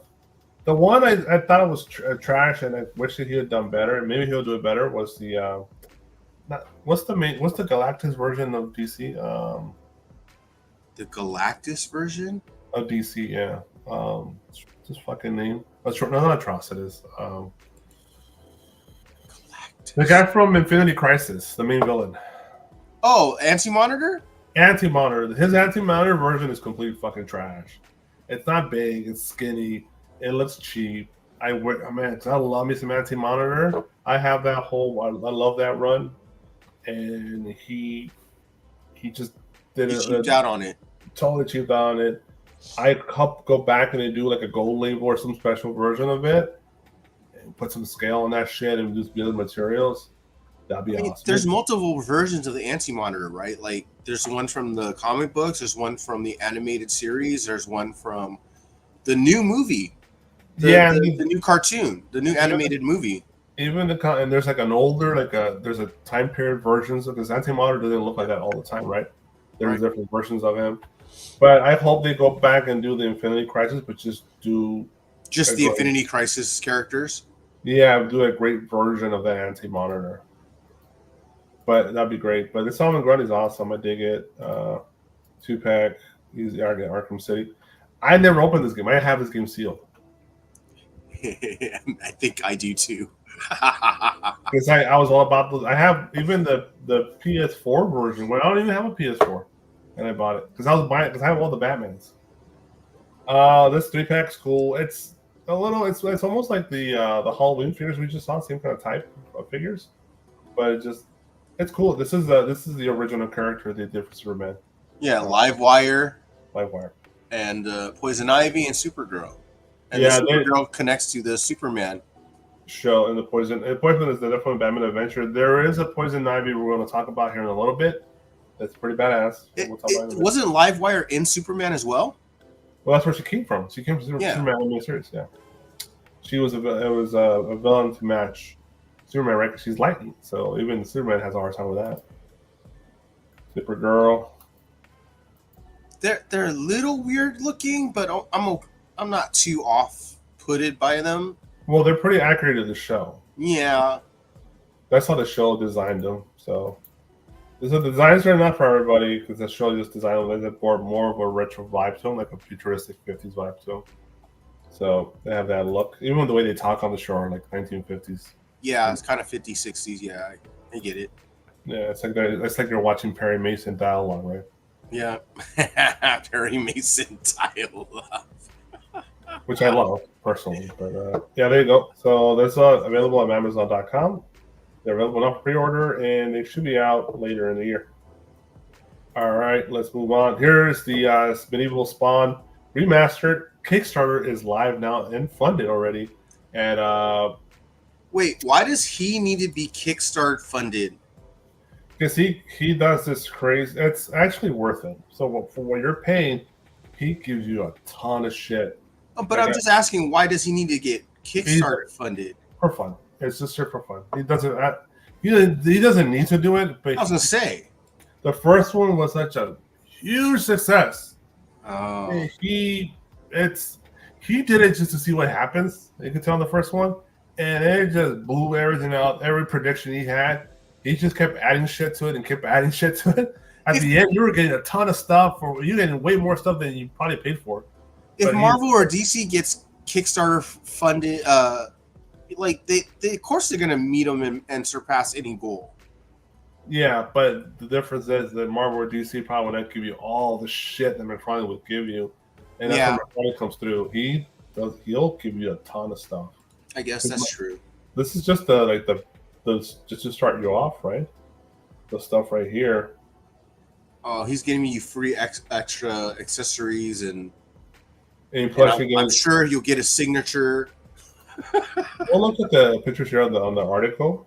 The website's probably more complicated. You just go to the website and investigate on your own. But this is some of the accessories you're getting. Here's the early prototype of him. He's just showing you prototype images. That is super prototype. Yeah, I got you. Yeah, no, because this is like a year away. So you're gonna get all these. The people are buying them for the books, bro. If you know anything about Spawn comic books, modern Spawn comic books, I'm stupid. I still regret I didn't buy the San Diego Comic Con stuff. They're right there in front of me, and I'm like, no line, no nothing. And I'm like, what? Yeah, I'm an idiot. But yeah, this is some nice McFarlane art. These are the books you'll probably get. Like, do your research, go on the Kickstarter and find That's a pretty badass shield. Yeah, this is Mythic Legion's badass. So that is basically Mythic Legion, but it's fun. More free stuff. It's so ghetto. He's writing it down on cardboard. Get out of here. I mean, on backboards. Yeah, because it's just him really kind of tossing ideas out there. Because he knows he has a ton of time. So he's just like, he's just like spitballing ideas to the customers. And the customers this is more of a one-on-one communication with the customer, between McFarlane and the customer. So that's why probably he likes it, because it's more interactive with them. You know, he's crazy like that. He's like Liefeld, batshit crazy. So, but to be a genius, you got to be kind of crazy. Packaging, I told you from experience, the packaging I got on my Spawn, second to none. Hot Toys. Hot Toys level, yeah. And even their current stuff, some of the good stuff is really a good quality. Okay. There you go. More images of the packaging. Let's go into some of these images for the Kickstarter. Like I said, go on the Kickstarter webpage, check it out. Oh, look at this image right here. That's a nice. This is an early production, looks like, of the packaging inside. It looks pretty good. I like how it looks. Very clean. Of course, there'll be probably more bells and whistles added, but follow the Kickstarter. If you're interested. I'm not sure. I guess I could double check to see. It just launched, so it's gonna be on there for a while. Usually these last couple months. Classic helmet, Roman helmet. Ooh, that Roman helmet is sweet. Valkyrie helmet with an open faceplate and the hamburger head cloth. Closed mouth. So these are exclusive, looks like. But man, there's 3 versions. He always does. He does 3 versions. There's a blue, black, and a grayscale version. Looks great. Look at his colors. The paints have this fucking fucker right. Look at the paint job on him. To manufacturers, this is gonna be kind of intricate for them. Because I'm pretty sure a machine has to do this somehow. He's got some smart ass robots putting this shit together. Unless it's hand painted, it might be. I don't know. So there you go. This trilogy with the books. Each one has a different book. There is Sig version. At this point, he really diminished the value of his Sig. But this one does have the Todd McFarlane version. Most of the other stuff he just signs T McFarlane. But this one has Todd. So that means anything to you. Here's the original and here's the remastered. So that's what the idea, because the last Kickstarter was also the original and the remastered, right? Grayscale blue edition. I like the blue edition more, to be honest, than the black. So it's showing you the scale from the original Spawn stuff to this? Yeah, I showed you. It's really nice. If you're a Spawn, if you're just a Spawn collector, because there's a lot of people out there that collect Spawn, it's a no-brainer. It's a no-brainer. You if you're not buying like a bunch of shit like we are, and all you're doing is Spawn comic books and Spawn toys, that this is the easy call, in my opinion. Yeah. This is your HasLab. This is your Comic-Con right here. There's a lot of Spawn collectors out there. Oh, there's a ton, dude. They pay top dollar for that shit. You know what's sad is not a lot of those Spawn toys are the original ones are worth much. Well, depends too. I mean, obviously there are some rare ones, but yeah, and I'm pretty sure some of the books have variants, and if you get a high grade comic book, all those toys would be probably worth something. So the goal was $100,000, Jeff. He's at 100,000. Yeah, he's at a $1.6 million. This is what I'm saying. Like, he doesn't need to get funded. Maybe he likes to flex and say, you know what, I want to do this right now. I mean, for $1.6 million, I mean, he should be giving the whole world to all these guys who have. And he is. You see all the shit he's giving you for fuck? Look at. That's nuts. And he just started. He has 18. Oh, he made it shorter this year. The last one was longer. 18 days to go. He's probably going to reach $3 million. How many days was it total for this? I started on the 20th, right? He started on the 20th. So that means it's basically a 30-day window. Yeah, because it's a 19th, so the 30-day window makes sense. So 1 month, he'll make $2 million. I say he might make $3 million. I mean, he's only halfway through. He's made $1.6 million. And if you know Kickstarters, there's an early rush, a lot of quiet sounds, and then at the end of the rush. And that's what the end of the rush is usually where you get. Yeah, the last 3 days. Yeah, you get like 30 to 35% of your orders right there. Okay, that's already crazy enough, because if that's, I mean, just add another 30%. He's going to be over 2.2 million. Yeah, he'll make it. I think he gets to 2 million before even that, but he'll get there. I'm rooting for him. I hope people are buy these, and I wish all well for McFarlane. You get funded this much, the quality better be sky high. And this is just what he's adding now. Every week he's going to be adding stuff because he's like, dude, you guys keep buying them, so I got to keep adding shit. So that's what he said last time.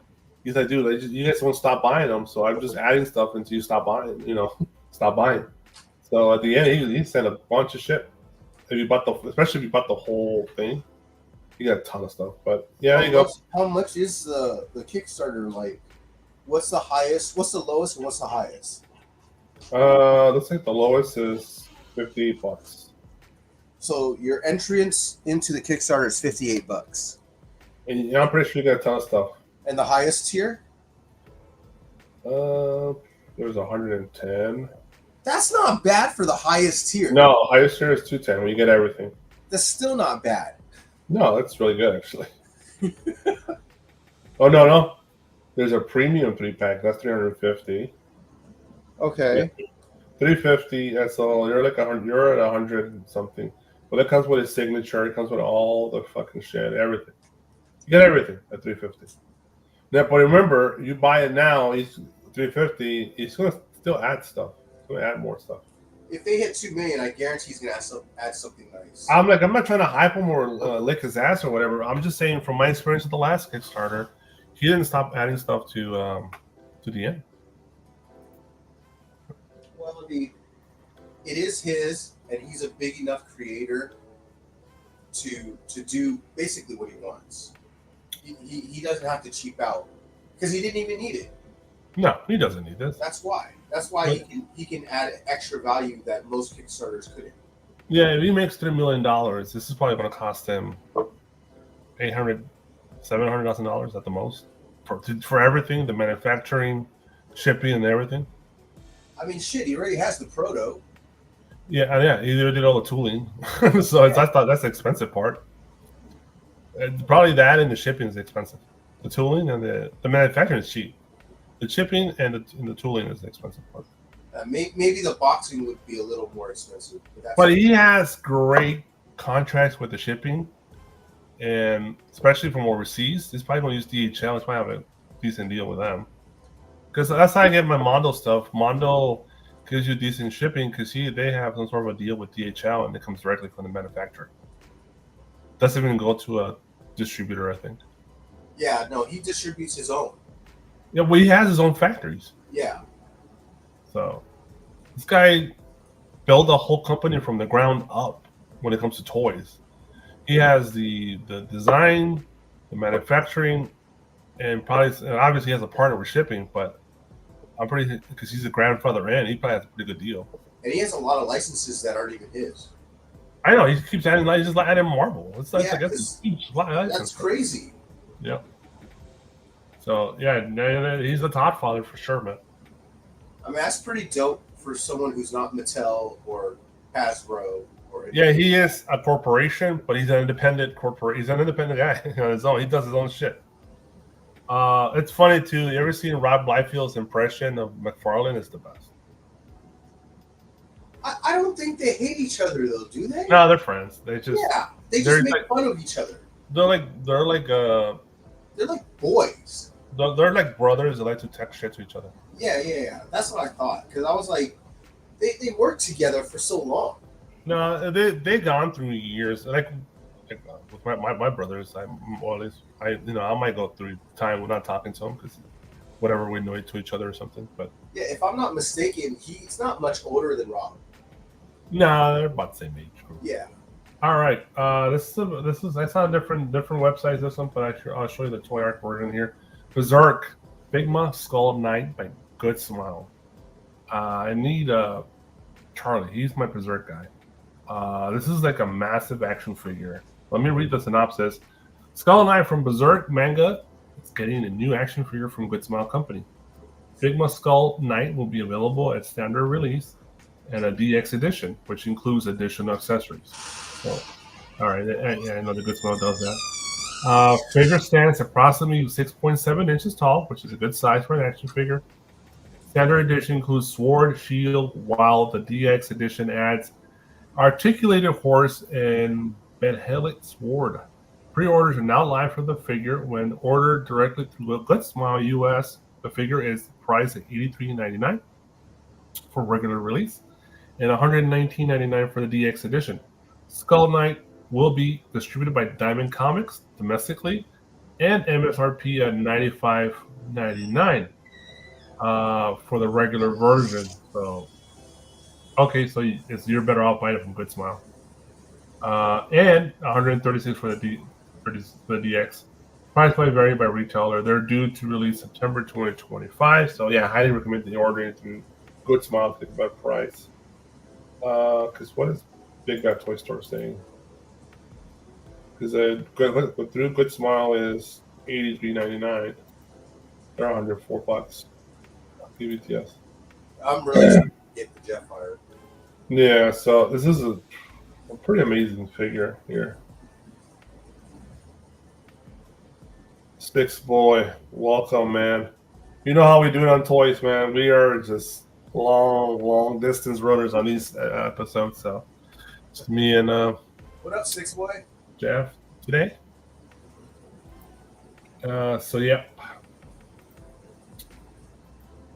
look at this. This is like Darth Vader on crack. This is dope. It's like Skeletor and Darth Vader. Yeah, pretty much. It's or really Scareglow. Yeah, it's just a metal version of Scareglow. He has a speed as well. Look at that picture right there. That's a badass picture. They got a blue up light up sword too.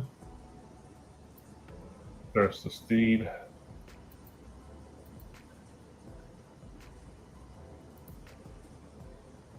Animals are always cool. There you go. So, yeah, itchy dental stuff. All right.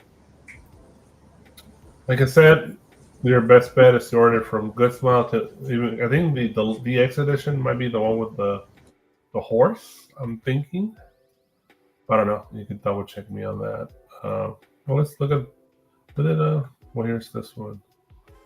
Oh, let's see this one right here. Let's click on that one.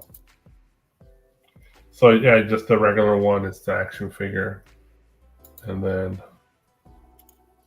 DX version is that one for 120. Yeah, you're better off buying it from Good Smile, 100%. It's a lot cheaper compared to BBT is 140 just for the X-ray. So yeah, go through Good Smile. A lot cheaper. All right. It's crazy now. You can just buy directly from the manufacturer. I prefer that. I would love to, for a lot of these toy stuff, just cut out the middleman completely. Well, I mean, but that's hard because most of it's made overseas. Well, yeah, but like, I like buying from Hasbro because it's just easier to buy them from them. Well, yeah, of course, but they have their distribution and everything. Well, like manufacturing is different. Like, there's a lot of like I buy my Bandai stuff through Bandai. It's their online US website, but it's still through Bandai. That's true. And like so if they could do it, anybody could do it. Good Smile's doing it. That's direct. They're from Japan, and you can buy directly from them. So they just need their own warehouses here. That's all. It's easy because even our buddy Display does that. He's nowhere near his warehouse or anything. But he does that, through a fucking computer and distribute it through the warehouse overseas. And it's just you gotta know how to do it, but it's not that hard. No, that's true. All right, this is the one I was talking about. This is the other more Batman the animated series. Well, let's go just straight to the Mondo shop. I should have just gone there from the beginning. And I should talk about this one too. I forgot about that one. So yeah, they just dropped Batman animated series Poison Ivy 1/6 scale action figure. There is a time edition and a regular one. Let's look at the time edition version and highlight that image. So the time edition will get you the extra heads. And so these are statues, right? No, these are action figures. These are the 1/6 scale. Remember the X-Men stuff? Yeah. They also do Batman animated series. So they do Batman and they do X-Men and Masters of the Universe. So they're 1/6 scale. They just showed a promo picture for fucking Roddy Piper. They Live 1/6 scale. No, they make They Live too. Yeah, they had it at San Diego. I saw the figure at San Diego, but they just dropped the promo picture online. I think yesterday. So here's Poison Ivy. Great accessories, exact to the animation. Oh, let me go back to that. 360 of the figure itself. These are 1/6 scale, good size. There you go. Here's a little perspective here for you. 10 inches. Look, there's a female, so it's smaller. It's 10 inches tall. That's still pretty good size. Yeah, this is the definitive Batman animated series Poison Ivy. That's crazy. They gave you the baby. Remember her baby? Yes. That she grew. Yeah, that's. Dude, I'm telling you, the Batman animated series is so underrated, even though it's very well. Oh yeah. I think Batman kills the baby, right? I'm not going there. Yeah, I think he does. Yeah, because it's a plant. It's literally a plant. So it just looks like a baby. That's so freaky. Yeah, see, that's why I think he becomes aggressive against Batman. Batman's like, I take no prisoners, bro. Nope, baby or not. If he can go back and kill Hitler as a baby, he would have. Batman has no fucking sentiment at all. Like, I had nothing to lose, bro. I don't give a fuck. There's Harley Quinn. There you go, right? That's your duel right there. Have they made a Harley Quinn? Have they made the Harley already? Yeah, this is the one they did. So there you go. Their line of Batman animated series is growing. Isn't this the Batman animated series? Is where they got the idea of doing the bombshells? I think so. Yeah, because that's what they first. Yeah, because there was no Harley Quinn. So, and I think there is an episode where they got Harley Quinn, Poison Ivy, and Catwoman together. Yes, they definitely. I think it's a 2-episode series or 2-episode arc. Yeah.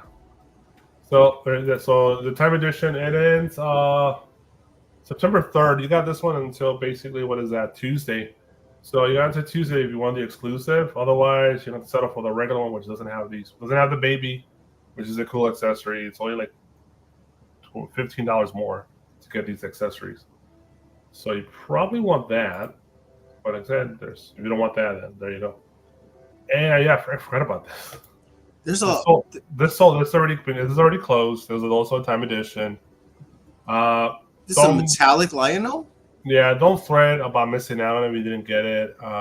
He's a main hero. They will release him multiple times. Well, they did that for He-Man, so don't worry about that. But if you wanted this version, you missed out. So let's take a look. Anyways, I drew the line here. I'm like, I can't, because I was thinking of possibly selling my Thundercat collection and just buying into this. This is a bigger scale, but I'm like, I don't want to. It's too much energy. I don't want to do it. Well, so. And you got plenty of the Thundercat collection from Super 7. So yeah, right now I'm on the fence. If I'm going to actually at least complete the main set, which is I don't have the kids and a couple of the other heroes. But I don't know if I'm just going to stop. Cause I'm kind of like done with that. I don't feel like moving forward with that anymore. But I have it. Maybe one day I'll sell it, but for now I have it. There's Lino, badass. This is everything that came with it. You got Snarf with it. His cape, Snarf, the crown. Oh, right? The crown, the king. Oh wow. You got the toy version of the gauntlet. Glove, the gauntlet. Yeah. The gauntlet, and you got the chain with the knife. They got every version of the sword. It's pretty amazing. Oh. Yeah, here's a 360 on Lino. I saw this at San Diego as well. Pretty badass. Snarf. I love me some Snarf. I have the Super 7 version of Snarf. They charged me full price for this fucker. No. Yeah, $55. That thing's got to be like less than half the size. Yeah, it's really small. Regardless, but it's just like Snarf. It's like, to me, the third most important character in the show. Yeah. There you go. There's a comparison. Full 12-inch. He's probably taller than 12-inch with the hair. Probably 13-inch. Great pictures here. Mondo is just like Batman taking no prisoners, man. They're just nonstop, relentless, hitting you in your pockets, hitting your nostalgia buttons. And if you like that's their specialty now. Big scale, plastic rubber guys. That's the way to go with it. And like their competition is they're competing with. Well, they're not really. I guess they are. I don't know, with like Hot Toys and Sideshow. But this is now owned by Funko, and hopefully all goes well, because I will not love to see Mondo go under. Because I have my understanding, the investment capital group bought Funko, right? Yeah, and Mondo. So it's weird because everything that they've bought, every other company, so Mondo, Loungefly, they've downsized each one of those companies. Well, that's usually step one from an investment capital group, which is it's just a bunch of fucking bankers buying out a company. I think a takeover. It's like almost on a what do you call it? You know how it goes. It's like they buy companies, they downsize the company so they can cut costs to make it more profitable immediately. Or what they do is, and this is vulture capitalism, where they come in, they do all that, then they bring the debt from other investments, put that debt on the new company. Yep. Watch it go under. Yeah. They watch it go under, and then they sell it in pieces. Yep. So they money laundry the debt, and they're gonna make a small profit off this company. They just completely fucking destroy on purpose. That's what happened to Toys R Us. That's what happened to Radio Shack. Fucking think of it, Sears. It was venture capitalism. I don't know, man. My opinion, it should be illegal what they're doing, but it's whatever. There's a ton of great traditions in this country. Sorry, Jeff. Go ahead. No. They buy companies to destroy them. Yeah, it's a group of dudes making profit off it. Right. It's the fastest way to make a decent profit. Yeah, because even if it bankrupts a company. It bankrupts a company because they're laundry debt through it, basically. Yeah. They bring debt from other places. They push all their debt. I'm not an expert. Maybe I'm like speaking out of my ass too much here, but I know that's the general vibe for that, and that's what's happening a lot of times. Maybe there's obviously going to be a lot more details to that shit, but that's in general. That's like the layman description of it. So hopefully that doesn't happen to Funko, right? Because talk show one about Funko. It's been a lot of people had fun with this company and they enjoyed it, and as long as it brings happiness to people, that's the important. That's their they're making money, and we're enjoying it. So, and now they own Mondo and a couple other companies, and hopefully they don't go by the wayside at least anytime soon. It's not going to last forever, but Mondo's doing good stuff right now, though. They're still doing their posters and their vinyl, but that's no longer their focus. Their focus used to be just that, which for a lot of old school Mondo heads sucks for them because that was their love. Right. But now it's just another vertical they have because now the toys might be more important for them than the vinyl and the posters. I would still think the posters are cheap to make. Yeah, it's just the licensing, right? Right. Well, I mean, that's the thing. They can couple their licenses from Funko. I'm sure they can now when they negotiate, it's not just for Funko. It's licensed to Loungefly and Mondo as well. Well, yeah, whatever Funko has already in licensing, they just transfer it. They just probably have to. Well, they have to renegotiate because. Well, yeah, they got to switch different product. Yeah, different. They got to switch some dots and some eyes here, put a couple extra zeros there. But they already have the relationship with the licensee, right? So. Yes. And that's the most important part is the relationship. Because if you're into corporate world, it's all about relationships. You're in Hollywood, it's all about relationships. Any business is all about who you know. It's who you know, not what you know. Mm-hmm. You don't get promoted for being good worker. You get promoted because of who you know. Yep. Well, at least you don't move up it fast.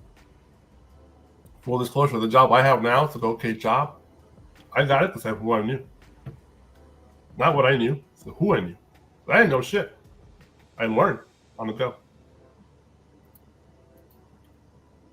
Well, you just gotta have the ability to learn. That's it.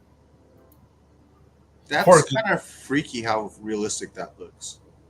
This is 100%, bro. This is really good. Look at this. This is the money shot right here. Yes. Look at the sculpting detail, bro, on the hair. It's kind of freaky. I mean, at least now I know what a life-like movie adaptation might look like.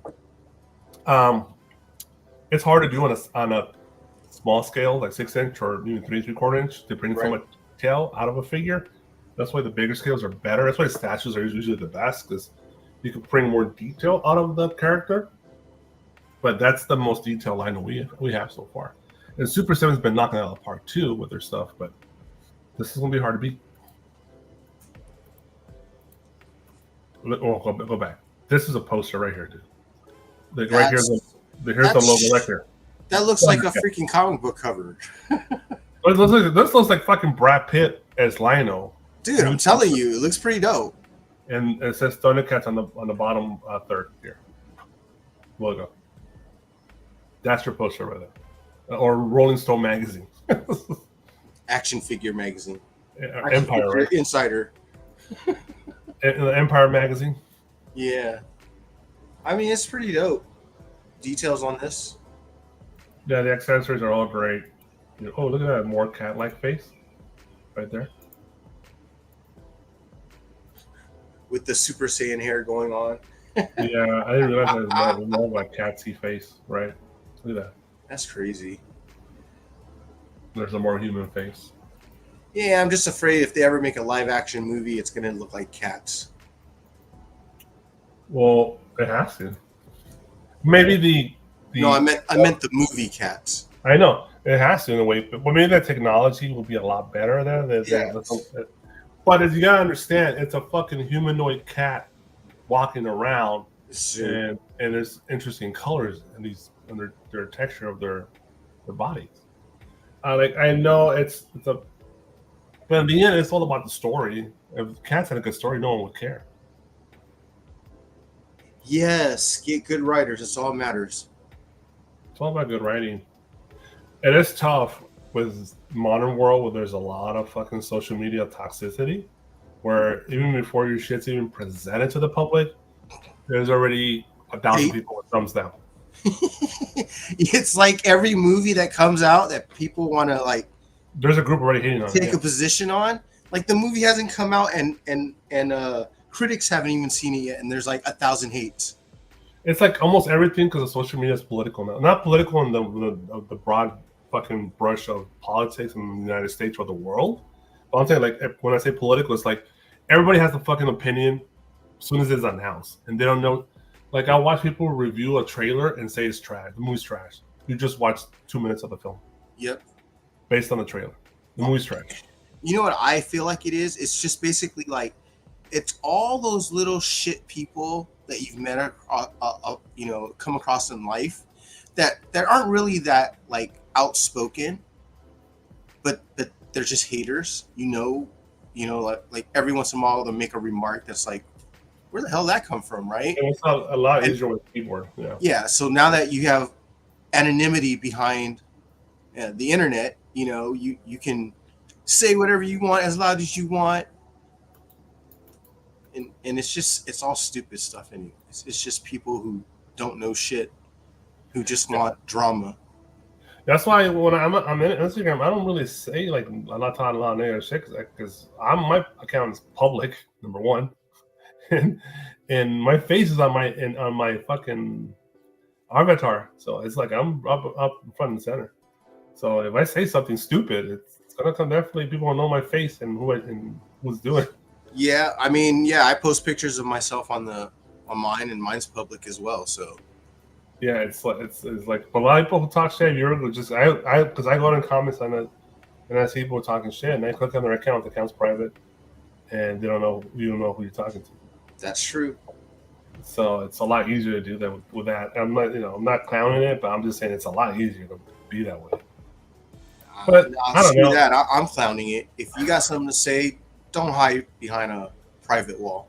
No, I understand what people like. There is another reason why people like they don't want to get bullied. They don't want to get harassed. They want to pick and choose who they want to let into their little bubble.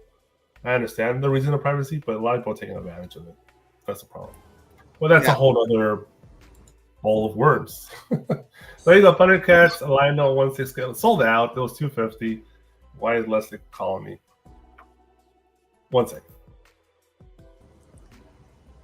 Yeah, but those people,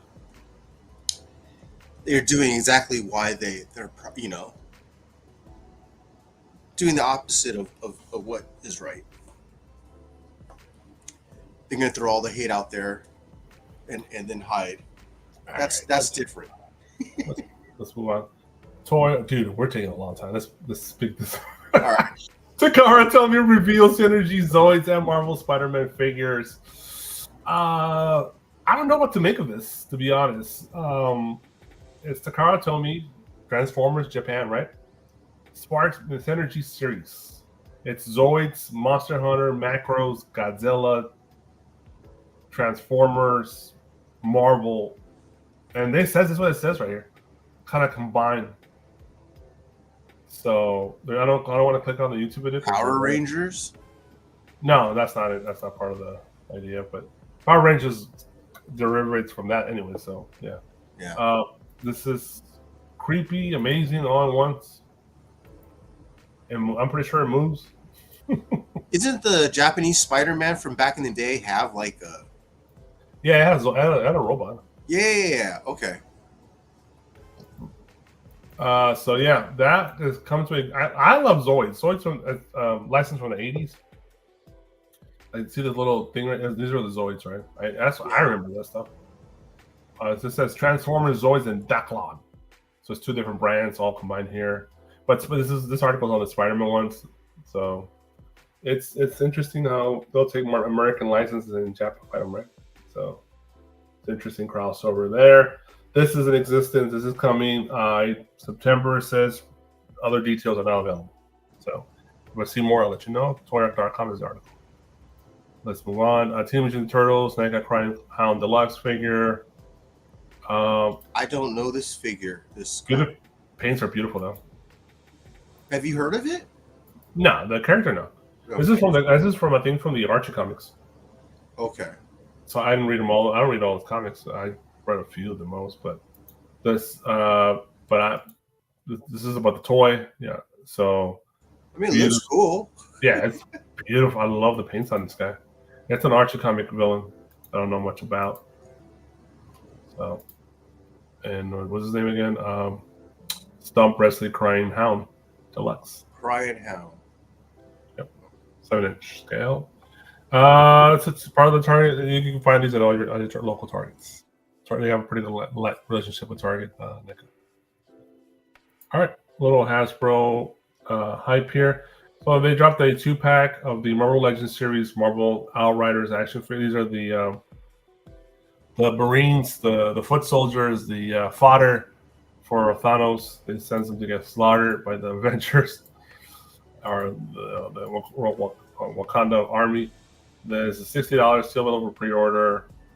It's the foot soldiers, right? Let me see. Where's the packaging? Here's the packaging. There you go. They're from the Avengers Infinity War. So very interesting. It's just the soldiers, the foot soldiers for the Thanos army. So $60 available for pre-order now. It's supposed to come out November 1st. I'm sorry, that's just too expensive for these kind of figures. They are oversized figures, just to have aware. They're a lot taller than your normal traditional 6 inches. It's probably like 7 inches tall. Okay. Well, it's $30 a piece. Figures. Yeah. Yes, 2 for 6. Because they're oversized and it's 2 figures. All right. More reason. It's standard price. I'm not disagreeing with you on the pricing. It's overpriced, but it's a standard price nowadays. Pretty much anything scale, this quantity is going to cost you $60. Everybody does it from McFarlane or Hasbro Mattel. It's the same price point. Everybody's kind of lined up on this price point. I think personally, I would prefer 2018 prices, but I'd be at like $40 or $50. 2018 would have been $40. Yeah. So, but that's long gone. They ain't coming back. And also from Pulse, this is a little cheaper because they're smaller. $55, a lot more accessories, but they're smaller. $55. This is the Marvel Legends series Punisher and Bushwhacker.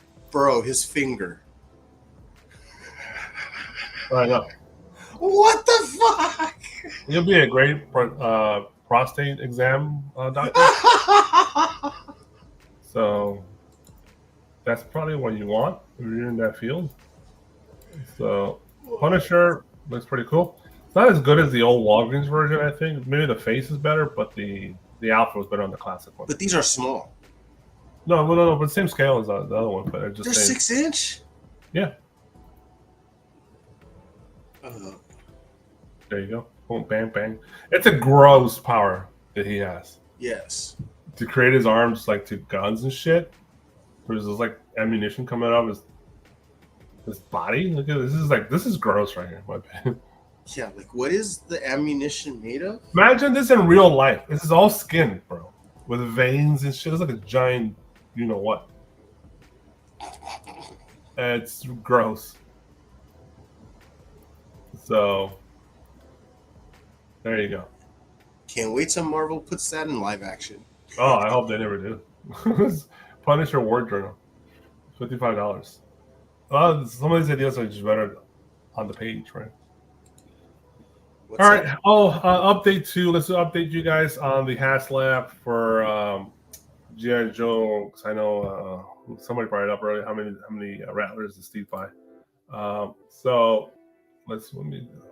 I know the numbers are right there, but let me just click on Discover.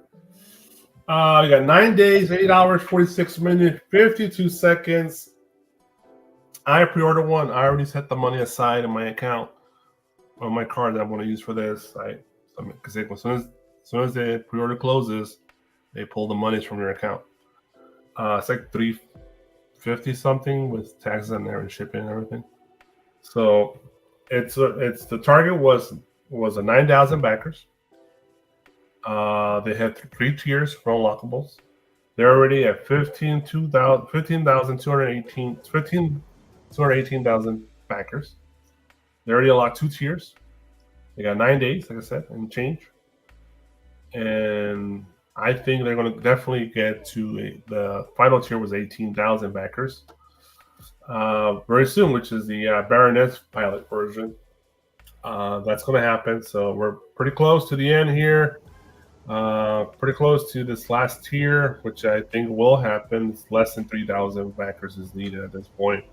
And they're going to make that in the last, probably 2 days before it ends. They'll probably make 18,000, I'm thinking. Because this, what G.I. Joe has not that has, there is a history now. There is a trend of people at the last minute rushing in, ordering more, vendors ordering more, stores ordering more, personal buyers ordering more, or people that just were undecided at the last minute, or were raising up the funds to pay for this the day off, right? So they'll surpass. Yeah, traditionally GI Joes are 20,000 or more HasLabs. This is our third HasLab already.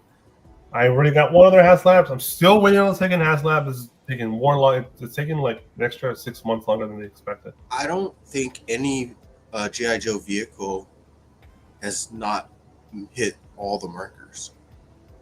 Oh no, they are the most successful HasLabs they've done. There's 2 Star Wars HasLabs. They're equally as successful as these. The first one, the skip card. Well, I know the Unicron did well too. And then the Ghost from Star Wars. But the only license that's done consistently is G.I. Joe. This is the third one, and they're easily backed it. This, and by the way, this is the biggest HasLab they've done so far because I have the his tank. So I've seen this in person, a lot smaller than the Rattler. The chopper is big, long, very long, but very narrow because the chopper has propellers. But the Rattler's bigger still because the Rattler has the wings and it spreads out a ton. This is going to take up a ton of space. When I get this, I'm going to have to definitely put stuff away and make a new display because it's going to just take up too much space. So back to storage. Yeah, well, I'm already in that process because I have the chop because I know the GI Joe collection keeps growing and the chopper's coming. I'm putting away my Master Universe plastics collection, which has been on display prominently for the last 10 plus years in my collection. I know 15 years at this point. But I'm retiring and putting it in storage. I just got to do it. But G.I. Joe's going to take that spot. So there you go. Oh, no, just plastic. With Master Universe, I'm pretty happy with just whatever I pick up from Mondo here and there and my cartoon stuff from Mattel. All the animated. Yeah, and I've been picking choosing with those. I haven't got them all yet. But there's not a lot of those neither, and they're cheap, like $17. So. All right. So, yeah, they're close. We're almost there. And probably by the next September 9th, which is, what day is that? Where's the calendar? All right, there you go. So, we got a full week. So, in the next Saturday morning toy box, we should know if they unlock the third tier by then, which is on the 7th. And that Monday after the next toy box, it's the end of this one. So, we'll definitely discuss it then for sure. Okay, let's move on. Super 7, this is from a couple weeks ago, but I just want to it's my boy, Creature from the Black Lagoon, pre-sale of $125 for January 2025. This is a translucent of the Super Cyborg. They've done a regular one. This is a translucent version. Colors are amazing on this. Translucent like powder blue or aqua blue, or it's just the lighting, right? It's a white, but the lighting. There's the 3 3/4 inch. Yeah, it's like an aqua blue, I think. Or I don't know if that's the lighting or just the plastic, but it's always weird, all the intestines and stuff. It still shows his last meal. I know that fish. Rest in peace. By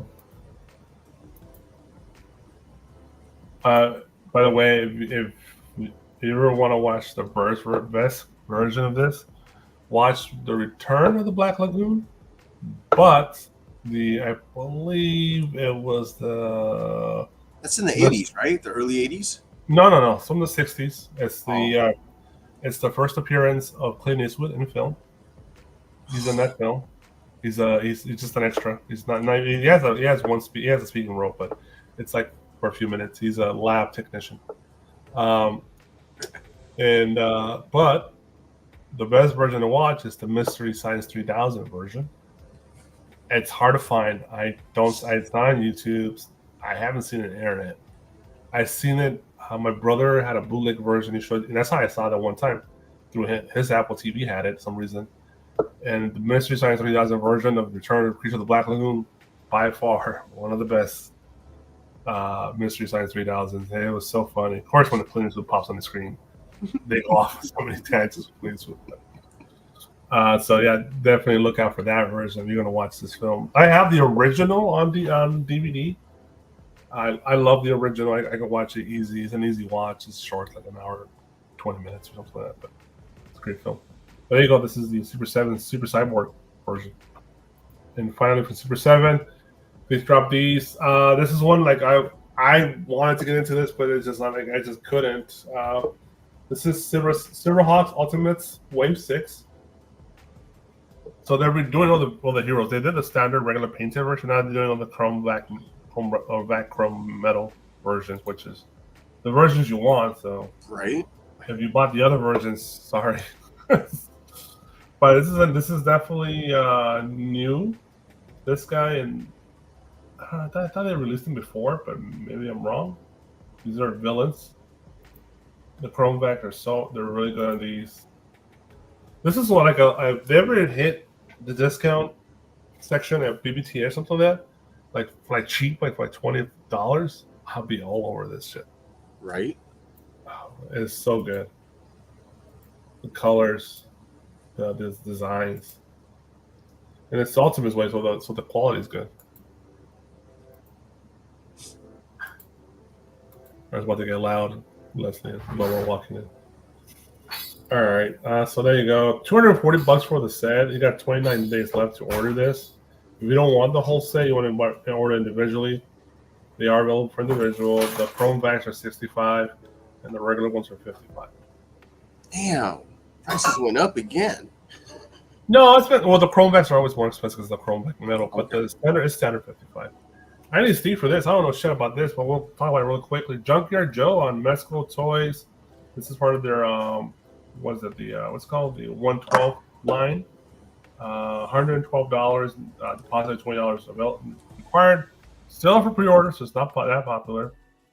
But I thought it looked cool. Kind of ridiculous. God damn it! I wonder why it does that shit. It's like a Vietnam vet, but like a robot. It's weird. Yeah, it is kind of weird. Junkyard Joe. It's iRobot in G.I. Joe gear. It's iRobot, but in Platoon. Yes. Or Hamburger Hill, or fucking Full Metal Jacket. Oh God. It's crazy. But it has all the stuff you need. So $112 off for pre-order at MexicoToys.com. Junkyard Joe. All right. Boom. So there's a ton of 110 scale collection from Sideshow. We'll do a rapid fire on these because there's a lot of them, and I don't want to sit on these too long. We'll slow down for a couple. But it's so 110 scale Sideshow Iron Studios, or the Masters of the 110. $205 for there, because I think they already showed a couple other ones. Last time we were on, I think it might have been Raph and Mikey. Yeah, I thought it was Raph and Mikey too. I think I'm about to show you Leo and Donatello. So it's $205 for Leo. Come on.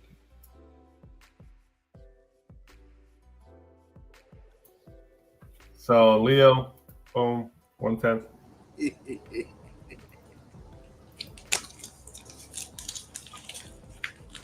That's cool. Comes with the mutagen too. Yeah. The ooze. This is the film version, obviously. And then there is Donnie, $205. Yep. Same. So the whole set's available now on Iron Studios. And they all connect or something, basically? Yeah, the base is all connectable because you see the stance, right? So. Oh yeah, it's just a square. So it helps you get them all put together nicely. Let's see, they don't even have an image. They don't have. So here's the whole squad, right? So you can easily put them together. There shouldn't be a problem. They have the Domino's pizza box, and they have the mutagen, Leo and Donnie. Or does he even have it? No, just Leo has the mutagen. He has nothing. Okay. All right. 1/10 scale statues of Buzz and Woody. That's cool. We always complain about the Iron Studios Disney stuff is so expensive, out of control expensive. $455, September 2025, but it's pretty awesome. I mean, that's basically like $225 per character. Yeah, but it's 1/10 scale, and to me, that's the problem for the price point. Because I'm going to show you a Beast Kingdom Disney piece they have later on. I'll show you half the price and way bigger, and it's as good. Somebody else has a better price. That's beautiful. I love it. This is like amazing looking. I think I saw it at San Diego, and it looked great in person too. So $455, September 2025 for Woody. You get the Army Soldier. It looks like right there as well. Oh, that's cool. So that's a good idea. That was nice. A little. They should have added more. Maybe Alien as well, or Slinky or something. Yeah, they just added. I get the soldiers easy, but I think the alien would have been cool too. All right, more Disney. Stitch, King of. Oh, there's a bunch here. Did I did them all up. So there's a King of Rock, Stitch, $105. There's 4 of them here. September 2025. But it's Elvis, Stitch. These are dope. And there is laundry Stitch. Amazing. Same price point. These are all come September next year. There's Hula Stitch. It's all the same base. It's the same base, I think. I don't look like it, doesn't it? Yeah. It's the same base. And then there's Stitch.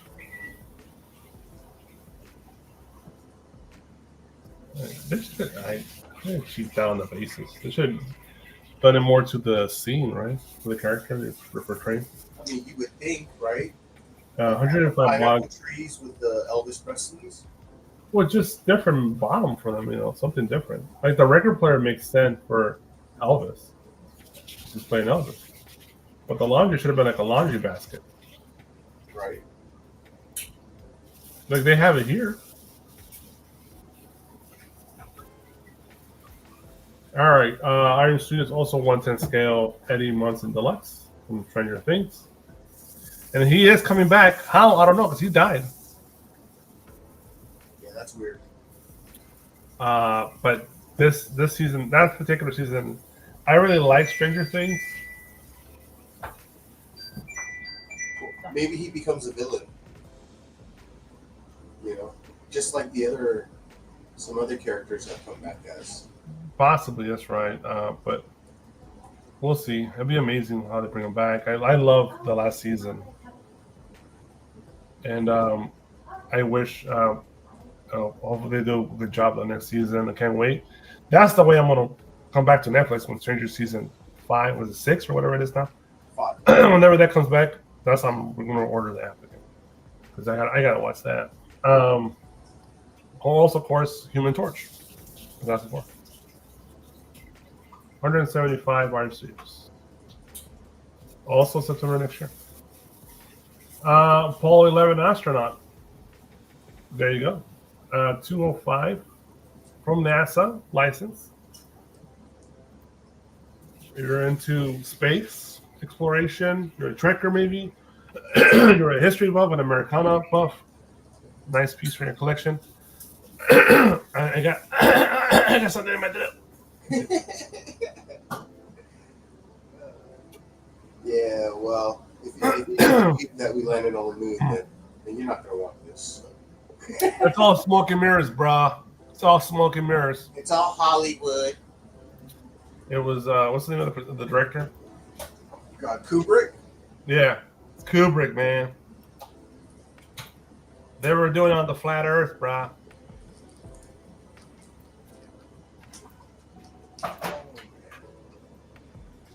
and the Men in Black were behind it.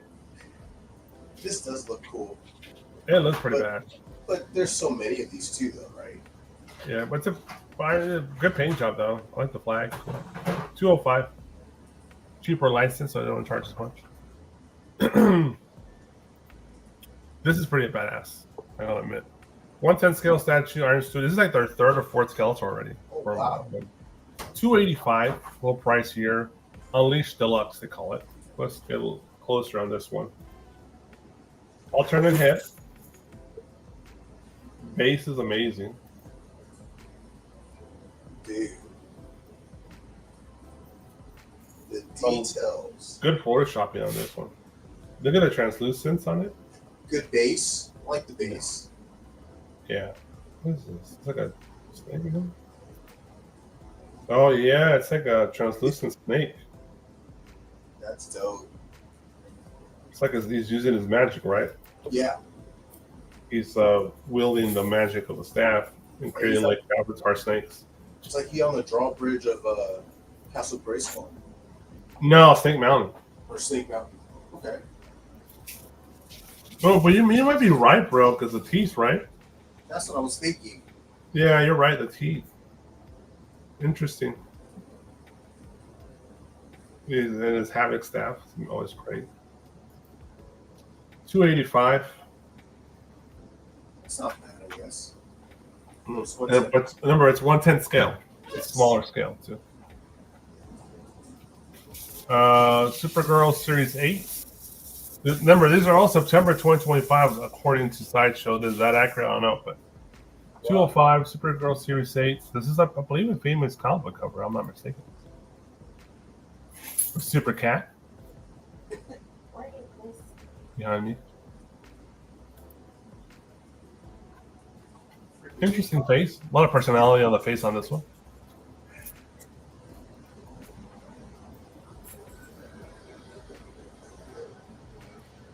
Oh, Yeah. You don't want to leave her there? no, I'll take her. You don't leave the front door open? No. Yeah, it looks good. I like it. I honestly, I do like this one a lot personally. I'm not a big Supergirl guy, but she has a lot of personality here. You know, every artist has the facial rendition of Supergirl. Everybody has her favorite. So don't tell me that's ugly and that's not the real Supergirl, because there is no version of Supergirl. Everybody has their own version. We'll wait till you see Millie Alcock's version. It's a make-believe person. They don't exist. But yeah, I really feel the personality of this big piece, and I'm a pet lover, so a cat's a nice touch to me. Supergirl Series 8, 205. You're excited about this one. This is 110 scale staff 2 from Iron Studios, of course. 275. This is from X-Men 97. Dude, some of the shots they took were dope. I'm going to show them right now. This is the famous scene from the trailer and the show.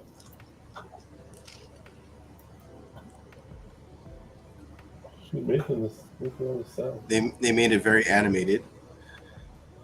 Something like popping behind me. Oh, I think that she's cooking rice. It's like, I think it's a rice cooker. I never heard it pop like that. Sounds like it's making popcorn to show. Yeah, it's pretty awesome. I'm still on the fence on the art. Me personally, I'm not the biggest fan of the art, but I understand it's a lot better than the original series. Yeah, but they did try to keep it close to it too. But especially the last season of X-Men, the art is so atrocious. Well, yeah, they rushed through that season too. Yeah, it's so bad. It's like fucking. What's the name of the? God damn it! Oh, the Tracy Ullman show. No, it's not that bad. It's almost that bad. The original Simpsons. Yeah, it's just a different style, but the disrespect is at the same level. It's like you put no effort into it, bro. He destroys them. Like, there's some bad The art too kid could have drawn it. in Batman. Like, Batman has a lot of bad art too, but it's in dark. They draw it on dark paper, so it hides a lot of the error, a lot of the mistakes, a lot of the just this lazy ass art drawing on Batman. But X-Men is very colorful, very bright, so all the imperfections come up easily on animation. So that's why I just have no nostalgia for the animation. The acting, the stories, the sounds, nostalgic as fuck. The toys, right? But the animation is, I have a hard time with animation. But they improved a lot though. They try to keep it close, but because they like, yeah, we have to bump up the production level on this. We just can't be loyal to the animation. And this is one of the scenes. This is gonna sell a lot. If I would have fuck this shit, I would have no beef. You ever seen the manga version, the anime version of X-Men online? Yeah, I've seen the anime version of X-Men and also I think Wolverine and the X-Men. Yeah, from the 90s. That shit is amazing. They could do that because that's Castlevania art. That's fucking modern anime art. They could have easily done that, and I would have been like, It is better. I would have been ecstatic. That's the closest I ever got to like Jim Lee art on animation. All right, so 275 Art Studios ready to go. Everything's set September next year. Here's another one. They have Jubilee 155. If you need this version, if you want this, Like it looks cool. it completes the team. You need your Jubilee. I prefer the one with the gum. So 155. All right, so Iron Studios is creeping into the quarter scale line. This is the Batman. Because I think I'm pretty sure I showed Superman. I don't know if I showed Wonder Woman. I can remember we did that. But here's the Batman because they're doing the Batman, the DC Trinity. Here's the Batman, Alex Ross. These are all Alex Ross designs. $800. Also September next year. It's a famous portrait that Alex Ross has drawn. No, we saw the Superman. I don't remember seeing the Wonder Woman. No, I don't remember the Wonder Woman. I know the Superman for sure. To put this shit, the Alex Ross 3D version of that on display, that's cool. I'll be happy with that being my only Batman representation in my collection. It's so good. It's close to you can get to Alex Ross's art. I'm pretty sure if you scroll to the bottom, you'll see the. No, you don't. They didn't put the other one on here. Oh, look at that. Nice. Yeah. Damn. Yeah, it's $800. With Iron Studios, because they're like in their mind they're high end, but they're just like any other such company. I think it's expensive for quarter scale. I think it should be like $650, $600. That to be a little bit more reasonable. But this is the Alex Ross license, obviously. So that's the way you want to get it. You want it. $800, but you don't have to buy another one. This be the one. If you're interested in payments, deposit $80. Payments are $90 a month for 8 months. Hey man, sometimes you gotta do payments. It's just there's no way around it. Sometimes just no way around it if you really want something. It's a great option because I remember when that option was not available. So unless you had a credit card, right? You need to make payments with a credit card. But with interest, that has interest. This has no interest. So all right, let's move on. Also another quarter scale section. I tell you there's a ton of Iron Studios shit here. Iron Studios Anakin Skywalker from Revenge of the Sith. Same price point, $800, same scale. I don't remember an Obi-Wan, but that's probably coming. And the alternative is that's badass. That's the Orange Ice Anakin.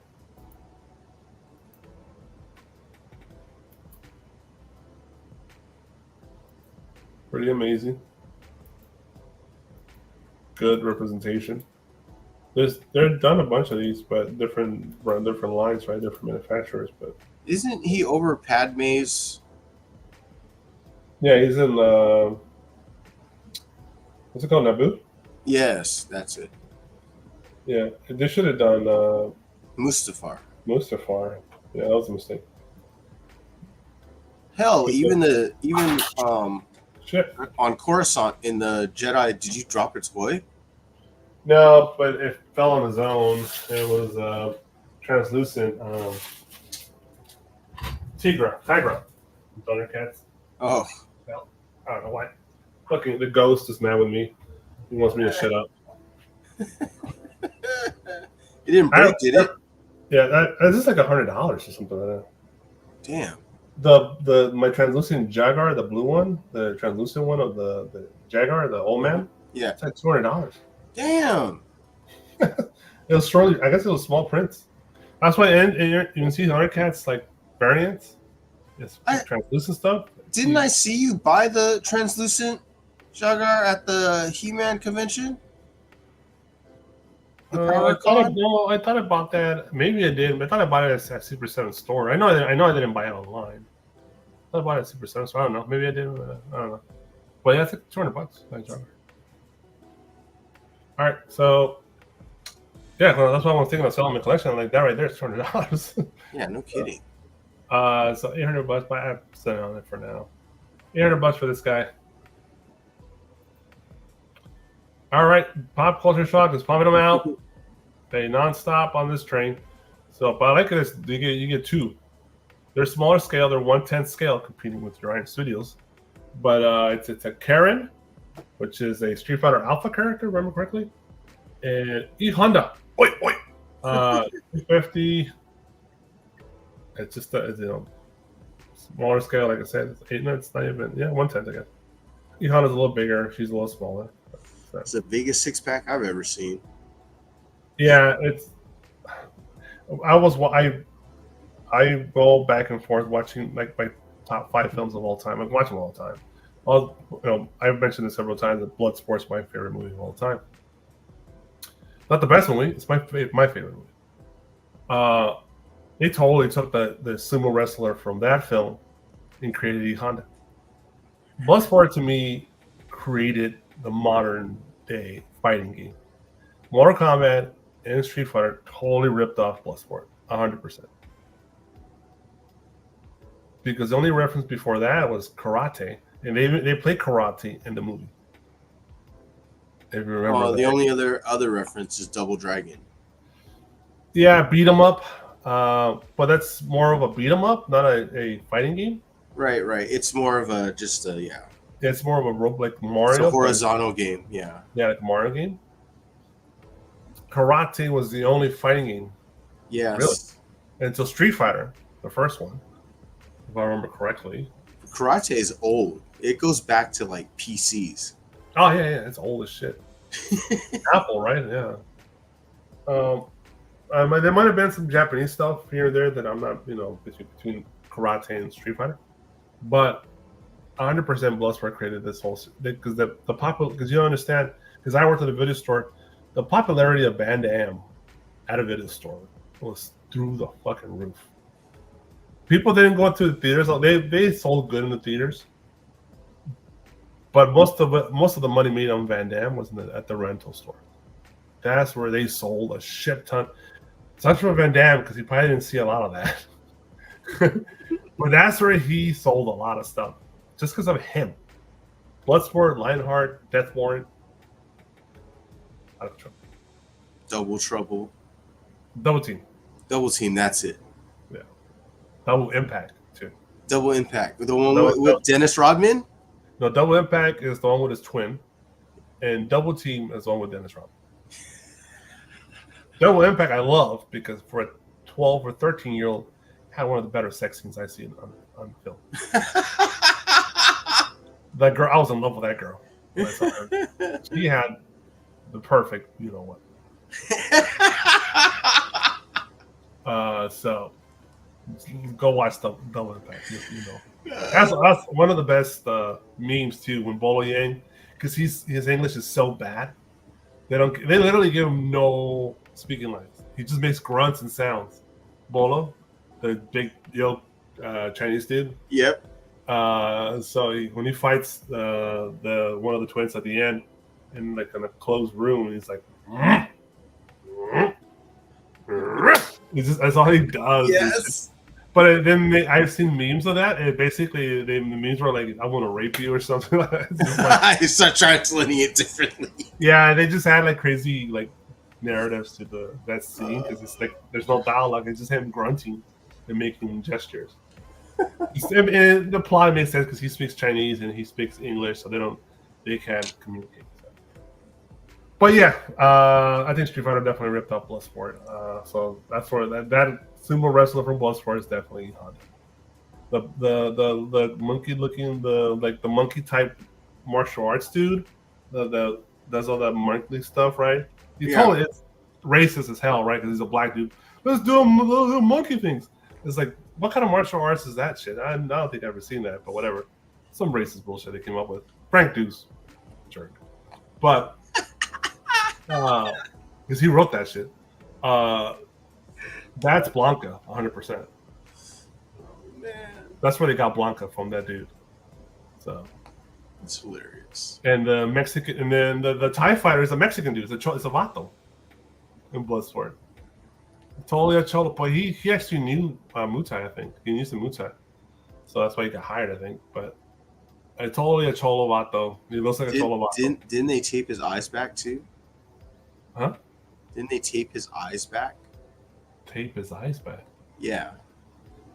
That's what you say.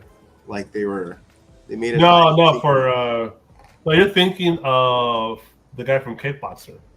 Okay, yeah. He is also in Bloodsport, but he plays a weird character. He plays like like Lost, they're all like stuck on an island. He plays that character, and he's like the king of the Lord of the Flies guy. He runs the island, and he's the king fighter there. Straight out of it's totally a video game character. He plays what's his name? And I can't remember his name in Kickboxer. They definitely give him the super racist chinky eyes bullshit from the 1950s. But he's in Bloodsport too. He plays the crazy island guy. He's the one that Bolo plays the Korean. He's Chinese, but plays the Korean in Bloodsport. Why? I don't know. He's the one that gets his leg broken in half and the skin peels off. Yeah. And it's like a gory scene. You totally see his whole shit just open in half. He plays the guy that saying with the tape in his eyes. He plays that guy who gets Bolo breaks his leg in half, basically. It's totally a different tangent. So okay, Honda, there you go. 250, Karen. Love them. I wish I was rich. I will have all the sets. I love them all. This is pretty badass. Very tempting. This is my understanding. It's Hono Studios, but I read somewhere that it was like somehow associated with Hot Toys too. Maybe I'm mistaken, but this is Hono Studios. It's under Hono Studios, but I think they're in association with Hot Toys somehow. 215, and they're the ones that do the comic book stand. This looks like Alex Ross art too. 100%. This is a beautiful Iron Man. I love it. I love everything they've done. The only one that's sold out so far is the brown Wolverine because they short printed that. But the blue Wolverine is still available. The Magneto, I think, is still available. And there's something else. I can't remember. I know there was the brown Wolverine. There might have been a fourth figure already. I can't remember. Is it Thor? I don't know. But now there's an Iron Man, a classic not Steve Ditko, but Kirby and Stan Lee Iron Man. I wish I had the Iron Man song with this.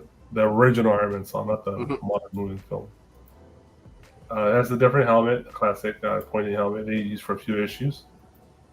There's the stand that goes with it. That stand is just such a good idea.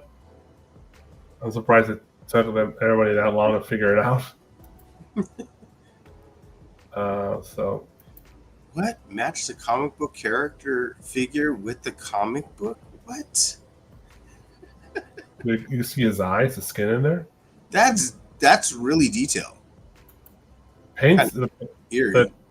the Corvette red is amazing, and it give you a generic little thing for that, but you can put your own book, obviously. Shut up. That's even a better idea.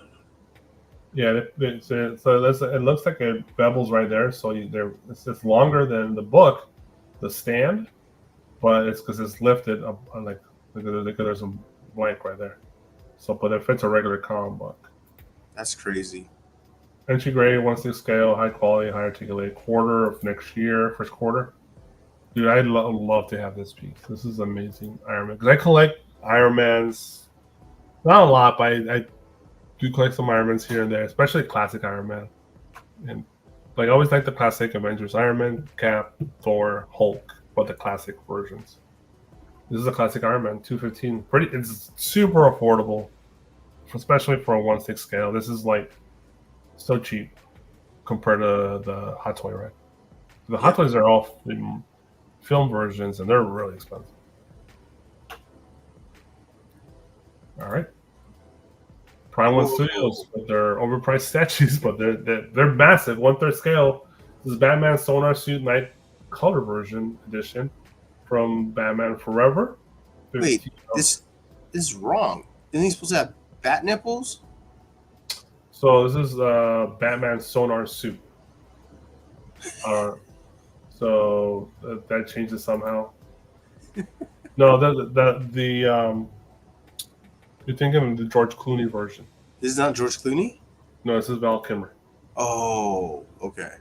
And by the way, I just watched the Right.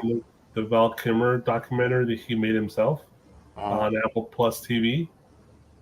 Awesome documentary. This is his whole life, because he was an enthusiast with home camcorder recordings. So all the backstage footage from Top Gun and all that, Top Secret, Real Genius, Batman, he recorded a bunch of backstage footage on that. That's dope. Just to watch them. And of course, the tragic about throat cancer and all that stuff. He can't talk. He's still alive, but he just can't talk really. When he talks, it's pretty painful. You feel for him. And he has the Batmobile from Batman Forever, a little coin machine. What? Yeah, you put the ones at the grocery store with the coins. Yeah. The Batmobiles. He has the Batman Forever version at home. That's dope. Well, he did. I don't know if you think, because he had. It's just you watch the film. He had this big property in New Mexico, which is old, and his whole issue with his wife and his kids. Okay, this crazy shit. Yeah, his documentary and also the Michael J. Fox, which is also on Apple. They're both on Apple. Yeah, they're so good and very tragic to watch them. When his mom, he talks about, because he's already had cancer and his mom dies. If you lost a parent, it's pretty rough to watch. I teared up. It was so rough. But yeah, that's a whole different story. But I highly recommend that. Batman Solar Suit Night Color Edition 1505. There's only 108 of them? The Night Color version, yes. There's only 100 actually. The bonus version, 200. There's 200, and the regular one is also 200. So Night Color. So this is more muted. It's more muted colors. That this is really shiny. It's almost like marble eyes, like the logo here. I also, since Jim Carrey's selling his home in LA, his mansion, he's having a hard time selling it because he's overpricing it. He has full-on outfits from the films he's done in the past, mounted on frames on the walls. No. And he has the Riddler outfit with all the accessories mounted on a giant 7 by 7 foot frame, and a black velvet background. Fucking amazing. He has the full out Riddler outfit. And he has all his films, like he just took all the fucking His Ace Ventura, The Mask. yeah, all that shit. He has Wow. because he's a nerd. I think he does. Dumb and Dumber. Yeah, he's into art and music and vinyl and stuff like that. He's a very eccentric guy. But this is the one we're talking about, right? But there's multiple versions. 1405 for the regular, 1485 for the bonus, and 1505 might as well go for this is more limited and it's only a few bucks more. It's big as fuck, 37 inches over the weight list. I bet you the weight's crazy on this. It's polystone. It weighs 51 pounds. Wow, and it has the night vision on the eyes. Look at the Valkymer thing. Looks good. Yeah. Their basis is this. They don't ship you out of materials in quality. That's for sure. You get a ton of alternative looks for your statue because this statue is not articulated, but you get a lot of switch outs with them. There's probably a million. No, there's only a few pictures on this one. So this is the muted version, like I said. Or yeah. So if you're interested, it's grown in popularity. It's become more of a niche film. Of course, probably the best Batman song, right? "Kiss from a Rose." I liked it. It wasn't like Kubrick. I don't know. Maybe as a romantic, I love the love song. Yeah, it all works. The over the top stuff is fine.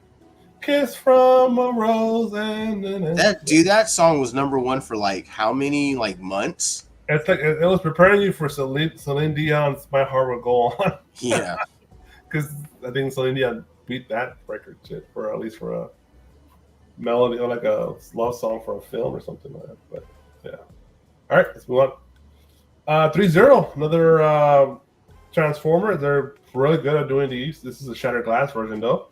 It's Rodimus Unicronus, $90. what? It's cheaper because it's not. I don't think it's a ton of accessories. May 2025. This is the shattered glass version of Rodimus. He looks way better as a villain than is that. Well, we all hate him as a hero, so it doesn't matter. Yeah, he looks cool. I like the colors. Obviously, these don't transform. They're just action figures. It's crazy. It looks great. It's funny too because only people who know about this is the people who read the comic books. I love shattered glass designs. I just love them. They're so good. Damn, his face is all messed up too. Yeah, it's smirk. The giant fucking smirk. Just all right. All right. Yeah, he's a jerk, I guess. $90. May 2025. All right, this is all talking about Disney, right? We're talking about the 3-0, not 3-0. Iron Studios Disney. It was so expensive. They made 3,000 of these. A lot, not as rare as the other one. $229. It's half the price. What's the size? Is Lion King and Mufasa, June 2020. The other one was 110. This is not 110. Oh, damn. Nice base, nice little plaque, numbered. Dude, I'm declaring now that Beast Kingdom by far is doing the best Disney products. If you are a Disney fan, you're not buying Beast Kingdom stuff, because there's a lot of people that I know and follow are just Disney. If you want the best representation of a character, Beast Kingdom, in my opinion, is the best way to go because quality is great and the price point is beautiful. It's for what you're getting. It's so good. It's made out of polystone. It's not fucking PVC or ABS. It's polystone. It's heavy. It has some weight. 14 inches tall. Jeez. Great Simba and Mufasa here. If you're all about, you have a dad and son relationship, right? That's a great representation of a dad and son. It hits at different levels. Beautiful, I think. I always love how they do the little plaques. So, I mean, look at the pieces they have below. Jesus. oh, a lot of stuff is sold out already, but dude, I love it. I wish I I got too much going on, but if I didn't have anything going on, it was easy for me to get into this line. So I think the price point is great. All right, fucking Rice is getting strong with the force. All right, first four figures: Big Boss, Requiem, 400. I need Charly for this one. That's why I saw the video. I'm like, oh, it's Charly's Avenue. Metal Gear Solid. This is Snake, obviously, during a burial ceremony or something like that. September 2025, $430. Basically, it's called, but it's not. I guess it's. I don't know. Is it? I wonder. It's not. It looks officially licensed. But they call him Big Boss Requiem. I don't know what that. Usually, when I see that, it's like not licensed, but it's Snake. I know that. There you go. It's 5 soda cans high. And I was right as a military burial salute there. And this one hit if you're a veteran, you have a lot of friends who passed away in combat. This would be a cool little piece, right? For like just for memories. I don't know if you want to remember that shit, right? But the representation of that is, I know it's from a crazy video game make-believe world, but I never see stuff like that for that particular scenario made, all right?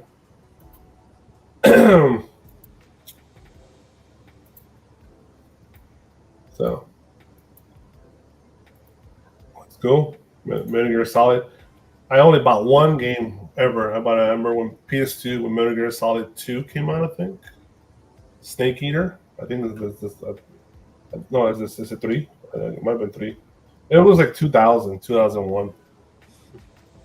I never played Metal Gear before that or after it. I just didn't have the patience for it. I know it's a good game. I got like probably like less than halfway, and I'm like, yeah, I'm done. I don't know if I still have it or not. I think I got rid of it. I mean, you got to be patient playing the first game on Nintendo. Well, the first one is ridiculous. That's Nintendo. The first one is Nintendo, and the cover art is hilarious. You know, the cover art is, I believe, what's the name of John Connor's dad from Terminator? But it's that actor, but it's not Terminator. It's from Aliens. It's a still frame from Aliens that they took and colorized for animation, and they put it on the cover of Metal Gear Solid as Snake. But it's obviously what's his name? This. I can't remember the name of the actor, but the guy from Terminator and Aliens, the dude, the good guy. And I think there's not T-800. What's the villain from RoboCop? The one that makes pig noises. The villain for RoboCop. The villain for the first RoboCop, the robot. Oh, I forget his name, but I think he's also on a smaller image of him. And that was the cover for Nintendo's Metal Gear Solid. Wasn't John Connor's dad in Navy SEALs? Yeah, he was in a lot of great films. Okay. Yeah, his most recent thing that we know of is Mandalorian. He was a bad guy in Mandalorian. He gets killed by Mando. No, he gets killed by Ahsoka, I think. But yeah, he's a great actor. GT Key Comics. I see what I say with the keys to the community, right? So what's going on, dude? So yeah, Big Boss Requiem. I don't know what that means. 430, but it's a veteran-inspired kind of vibe, right? So it's interesting. It's a little different. There are a lot of different directions with it. It's obviously a video game piece, but good size too. 430 though, a little pricey, but it's a good size. Well, I kind of want this because I missed out on the previous Hot Toys versions. This is the Empire Strikes Back Chewbacca. This Chewbacca was assembled C-3PO, $430, December 2025. Pretty amazing. 15 inches tall, it's a full-grown fucking Chewbacca, hair and everything. Carrying C-3PO as a backpack version. It's from Empire Strikes Back. It's so much better than the original Chewbacca Hot Toys from Star Wars. They did the Star Wars version. The face is so much better done. The other one looks kind of weird. Hold up, it's Texas or some shit. Oh, meaningless bullshit. All right. Look at that face. It's so much better. It's the best representation of Chewbacca is for the face that I see. They always don't. They never hit the mark with Chewie. I think this is the closest to hitting the mark with Chewie. Because if you notice, Chewbacca in every film, his hair is combed differently. Yeah. So Star Wars, it's a combination of this and a little flurry, and this one's totally slicked back. And Return of the Jedi is like just parted away, and it kind of like Goldilocks kind of vibe to it. It's totally different. It's like he didn't brush his hair that day in Return of the Jedi. Look at that face, man. That's an awesome face. What do you feel in the back? The hair, it's the perfect length. The other ones were a little shorter haired. You definitely got to comb this fucker. Just to get the dust out, right? Right. Or you got to put him behind a glass case. Because there's a lot of hair on this guy. There's the Leia from Empire with it. So you could definitely recreate that. I already have the Boba Fett, so.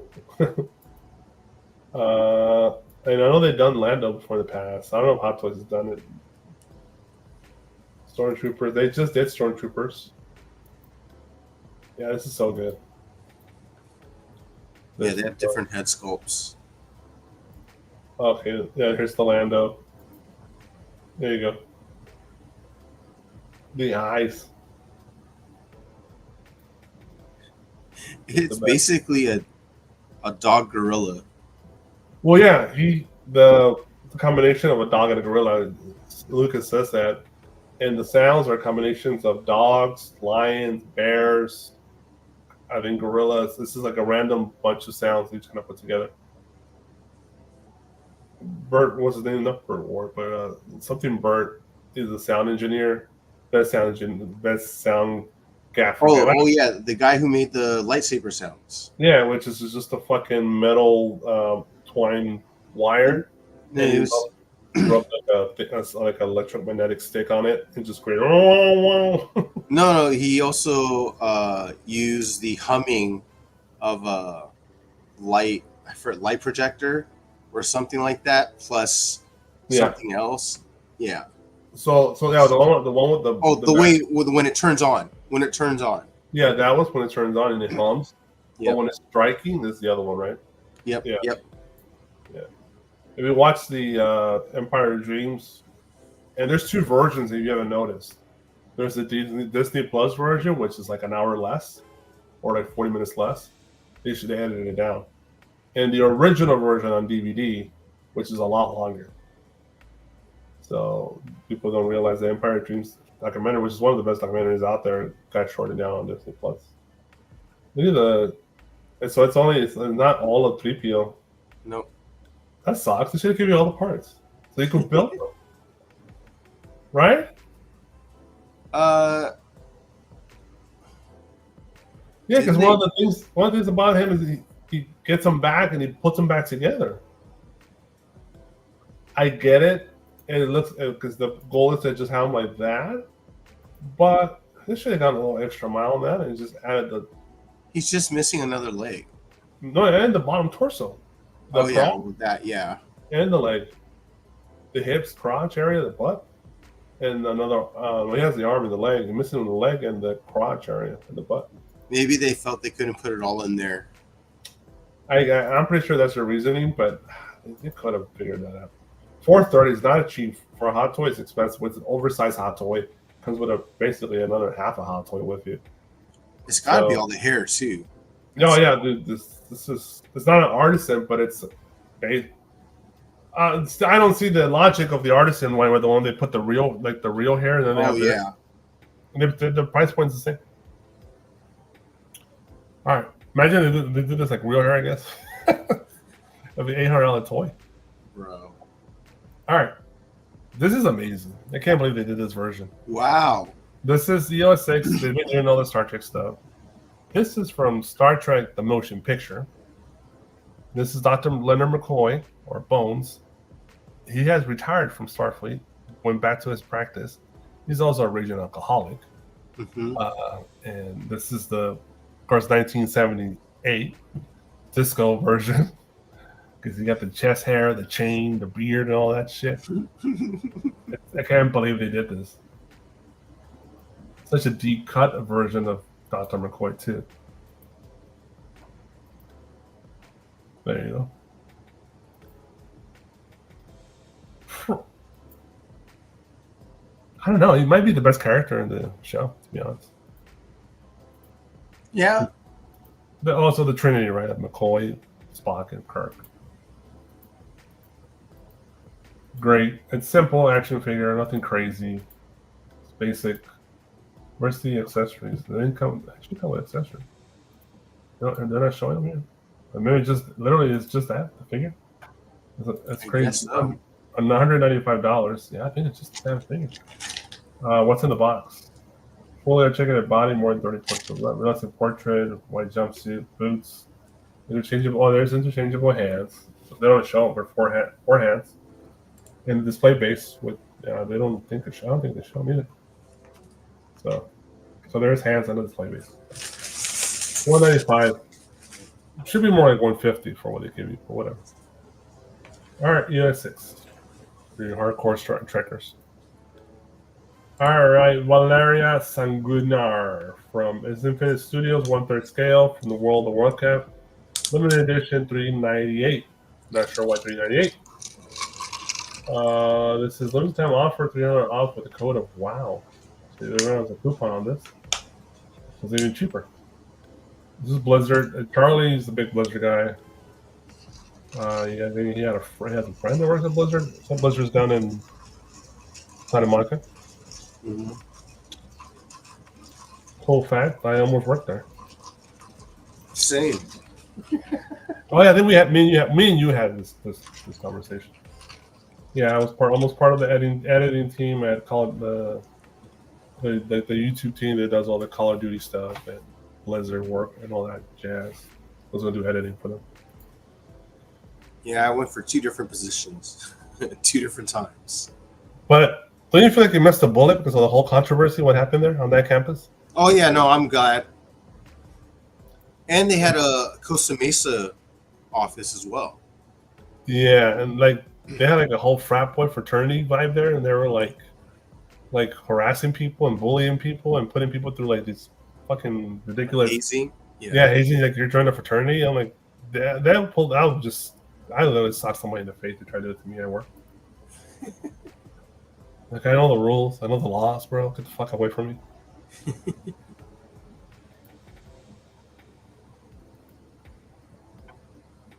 Yeah, it looks cool. It's amazing. I don't know who the fuck she is, but it's amazing looking. This is 37 inches tall. This is a big fucking statue. The hair is real, I think, dude. Look at the hair, where it goes. That's what I thought it was, yeah. Look at this fucking hair. Our expert, busy having a good time. Too good of a time. Yeah. 2 Saturdays in a row. I don't know, man. I know, man. I have to find another Jesus-looking Mexican dude. So see, it's like, fuck you, man. 2800, September 2025. It's a badass looking elf. Yeah, and it's an elf too. When are you getting this? Next year in September, which is pretty quickly for this statue, I think. All right, there you go. They're an exclusive and a collection edition. Spider-Man 60 centimeter series. No. 1/10 scale statue. This is the famous meme. Available for purchase and delivery now. No pre-order. Of course, this is the one you want. But this is the new one. The new one is the. No, but now you gotta get 3 of them though. Fuck, you gotta get 6 of them at this one. What the hell? Yeah, it's funny. It's a funny meme. By the way, I love this show. I have the full box set on DVD. I used to watch this show at like 4:30 in the morning. Yeah, I know. We have had this conversation how early in the morning. I think it was 5. Yeah, maybe 5. I might be a little. Oh, I might have. I think it was my 5 dad got up a.m. at 4:30, right? It was 5 a.m. I think It was back to back with Fantastic Four, I believe. No, it was they changed the cartoons, but I believe it was Channel 9 or Channel 11, one of those two. I thought it was 11, but yeah, it was. I can't remember if it was 9 or 11, and it was on a Saturday, not on a weekday, on a Saturday, because I remember seeing Captain America, also, yeah. and Thor. My favorite is Thor. What we're talking about is basically in the 1960s, they would take the original Jack Kirby art and the Stan Lee dialogue, create it into a TV show. So they basically, I think they literally You'd would just be moving pictures. Well, I think they literally would take the comic book, cut it in pieces, and do compositions of those pieces together and animate it and film it. And they just drop sound on top of it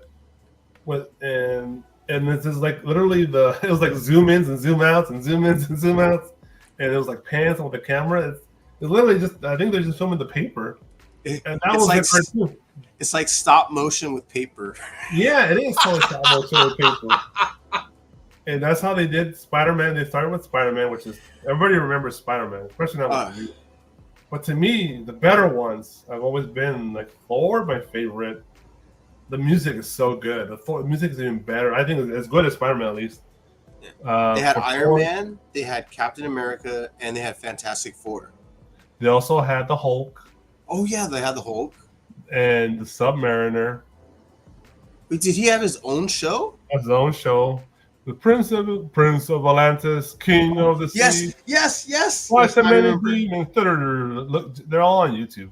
But aren't they like 15 minutes long or something like that? Less. It might be less. Iron Man 2. So yeah. I have the full run of Spider-Man on DVD, the officially licensed one. I have the full run of Thor, but bootleg. I bought it at San Diego Comic-Con a long time ago. I have the whole Thor run. And I have all of them on VHS, multiple different versions, but not the full runs, but I have a lot of the episodes on VHS. Oh. Plus, back in the day, YouTube, I had a bunch of them, like Fantastic Four and a couple other ones on the whole run, and I downloaded it from YouTube onto my old PC and some of my old PC. So I don't know if they're still on YouTube though, but I'm assuming they are, at least bits and pieces of it. I don't know if the full runs are there, but so good. It's like, to me, it's the cheesiest shit, but because it's Stan Lee and Jack Kirby. Original stories. So, I know we're very excited to talk about this, but we love that. Miss those days. But the ridiculous, the way that we discovered it was getting up at fucking 5 a.m. on a Saturday morning and watching it. That's how you found it. Grab my bowl of cereal and watch it. The reason I found out, because I had got up that early, because me and my dad were going fishing to Newport Beach. We're going to go on a charter boat. So I was up at 4 a.m, whatever. Turn on TV, there it is. That's how it was on a Saturday morning. I'd probably never get up that early. No, my dad worked at the post office, so he woke up that early. Oh, so he just woke you up? Yeah. Okay. Which is cool memories. So the variant is $135, a lot cheaper. And not a lot cheaper, $20 cheaper. And the regular one is $155. Which is they're on wait list. The regular one, yes. And the variant, which just came out, is available now. And it's the buzz cut Peter Parker. He's really a kid. And honestly, he would be one in his 70s by now. Yes. Yeah, so. All right. Vampire, where are we at? Damn, dude, I can't believe we're taking this long, just me and you. All right. Vampire lost 680. I don't know what this is. This is Sideshow Original. So it's a Sideshow Original premium format. So good. It is amazing statue. Look at the body. Oh, that's crazy. The beautifulness of this pretty much trans or dead woman on the girl vampire hole in her. Kind of looks like Sydney Sweeney. I don't know. Maybe I'm tripping. Maybe you're not. Alternative hand-holding bloody handkerchief. Oh, yeah. She's just wiping her mouth. Oh, got you. Yeah, she's better already. Yeah. She's like on almost a river of blood, but it's her cape, right? That's crazy. It's beautiful. There you go. There's a good in-studio portrait. 26 inches tall. Wow, dude. This is pretty amazing. It's like she's a Victorian dress. It's pretty detailed. Yeah, the river of blood turns into the cape is amazing. Her Victorian dress turns into the cape. Yeah. What the hell? Well, no, yeah, the Victorian dress turns into the Victorian dress turns into the blood. Yeah. The cape's up here. Yeah. That's right. It's her bustier out of control, bro. Yeah. It's like, wow. Is that Keira Knightley's face or what's her name? No. What was that movie? Underworld? More like Funkin' Kate Jansen. Beckinsale. No, I would say Funkin' Jansen, to be honest. GoldenEye. Yeah. She has more of that droopy face, kind of a sad face. I know what you're talking about, Keira Knightley, or what was the other one you said? No, it was Kate Beckinsale, I think. No, Beckinsale, I feel like her face is a little more lifted. Maybe just a portrait. Yeah, maybe. Her cheeks, yeah. Yeah, if you look at fucking Jansen, it has a little more sadder face. Beckinsale has more of a sharper face. Look up, I don't know what year it was. Beckinsale at San Diego Comic-Con, wow. In person, wow. Yeah. It's like one of the most beautiful people I've ever seen in my life in person. It's like, wow. Like the pictures don't do her justice. No, they don't. In person, it was amazing to look at. I was like, holy shit. No, there's a lot of celebrities like that. But yeah, but it's like she's like a little bit of that particular day, particular year, because people change from day to day, year to year. Depends on what you're eating, your emotions, stress level, your age. In that particular moment in her time, in her life, perfect. She was like the hottest. Perfect. Say what? Create an attractive woman. There you go. So yeah, I could see why people are like infatuated with her forever. Yeah, this is a pretty amazing statue. Vampire lust is 100% is all lust right here. It's a vampire, so she might kill you. $680. September 20. What's up with all September 2025 bullshit? This is a generic date. That's some Hasbro bullshit. All one particular date. Almost some of everything I showing is September 2025. You notice that?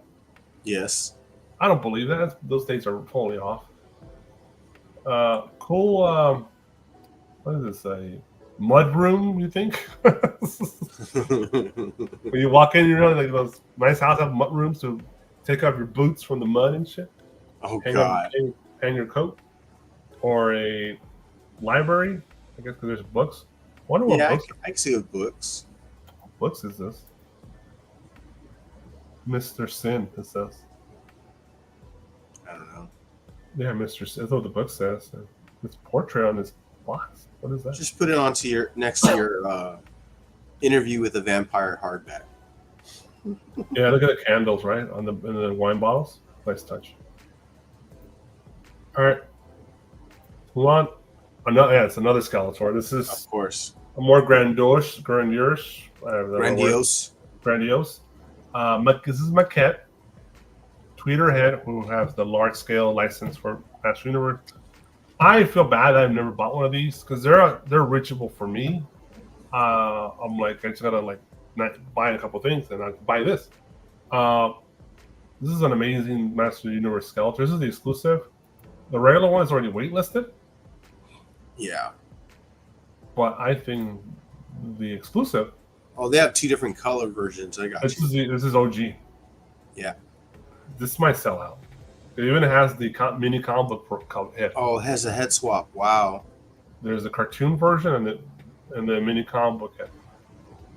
And it has the sword and the staff. Wow. this is gonna sell out. I also always wanted this one right here too, but wow, I wasn't really I saw this. It's a Sideshow exclusive. It's available through the website only. 660. How much? Hold on. Oh, this dude. There's okay. Wait a minute. There's no. Are you telling me there's no payment plans for this? Wow. Are you serious? For real? All right. I want to. Let me pull to the side. Let me test this. Let's see what happens. I'm not gonna buy it. I'm just gonna see. Oops, error occur. Huh? Something just failed. Maybe something's wrong with the site or that page, because this one doesn't have it either. Oh yeah, you're right. Well, I wonder why that happened. That's okay. Oh no! Well, now it's like, what the hell's going on? It's part of the show. I figured this out. All right, here I'm gonna just pull it back in here like this, and I'm gonna just this is how I look them up. Or I'm gonna pull up move the screen. Let's go to shop. Not that. Sorry. What's new? And you'll scroll down. And we're going to look for that Skeletor. That's all the stuff we went through. But obviously, there's a lot more stuff we didn't. We've done a lot. Yeah. I don't lie when I say that. So click on this guy. Mm-hmm. Oh, yeah. It's not giving me the option. It might be messed up right now. Yeah, you might be right. That's because really Gambit weird. didn't have it either. Yeah, I noticed that. Because the other ones, this one has it. Maybe. The Gambit doesn't, and the Skeletor doesn't. Maybe they wanted you to pay up front. Wow. That sucks. Let me try it again. We move to the side.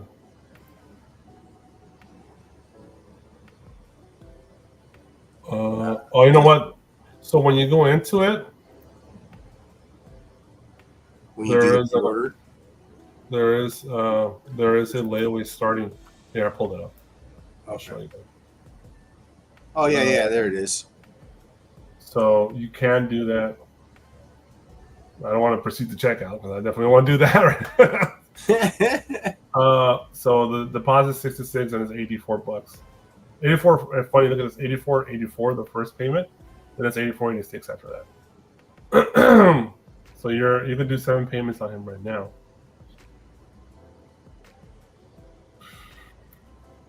I'm gonna think about that one. All right, so there you go. So let me go back to this guy. Sorry, guys. Go back. All right. We'll leave that in the cart. Yeah, that's amazing. I didn't realize it was the original. So, because I wasn't really I thought it was cool. But I was like, I don't like the skin color. I don't like the base color. It's a little off for me. Right. The trap jaw looks so much better. The lighting here is different. See how the colors here don't match this? See the difference? Yeah. So I noticed that. I'm like, wow, this just looks cheap. The paint on this. It's just a prototype, I don't know. But this looks a lot better. Yeah, it looks dope. Yeah. I like it. All right, so this is supposed to come out May 2025, 660. All right, let's move on. There you go. So the Gambit. Yeah, I don't know why that's weird how they, right?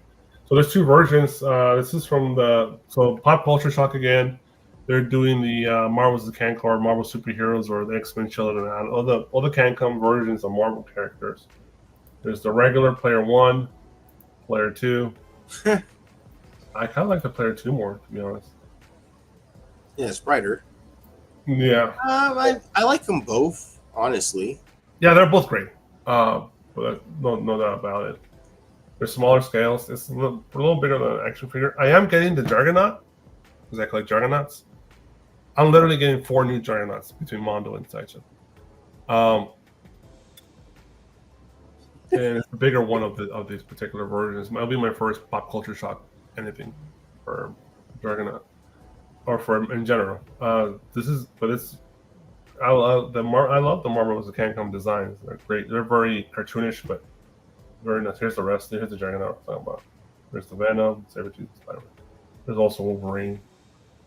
But looks good. This is the newest one in the line for pre-order. I think they're all. I think none of them might come out. Maybe the Wolverines come out, but I think none of them might come out. Yeah. So whatever version you want, $200. Yeah, I think they get more expensive too. All right, and this is July 2025. This is amazing. I can't believe they did this. This is Ash Deluxe Edition. There's also the Collector's Edition. $7.80 for the collectors, $11.55 for this one. Pop Culture Shock. There's only 150 of these. The Deluxe Edition. Why Deluxe? I don't know what. We'll look up it up now. Right now, July 2025. Another generic date, I think. Here's the scale. It's a big son of a bitch. Army of Darkness. I watched it in the movie theater. I'm assuming you did as well. Yes. Yeah. So it's straight off the poster. Yeah, because I watched this before I watched it. I didn't even watch the other stuff until later. No, I didn't either. This is my first introduction to it. Yeah, and that damn book. which is perfect for a teenager, right? For a 12-year-old, 13-year-old, 14-year-old. It was funny. It was cool. It wasn't like overly horror. Because what's it called? The other ones are they're not called Arm. Is there the name of this? It's Ash versus the Evil Dead or something like that. Evil Dead. So the other one's Evil Dead 1, Yeah. Evil Dead 2. Evil Dead 1 is legit horror film. It's grotesque, it's suspenseful, scary. Evil Dead 2 starts Get into the silly. Not silly, but it's like just starts switching to more of the fantasy. Yeah. And Evil Dead 3, basically, which is this one, I'm sorry, what was it called? The Ash Army versus the Evil Dead. So Ash versus the Army of Darkness. Oh yeah. And this is the poster. This is literally the poster cover. They had done the trade here or here, I can't remember. And they made the hero shot into a statue. It's just crazy. There's the girl from the show.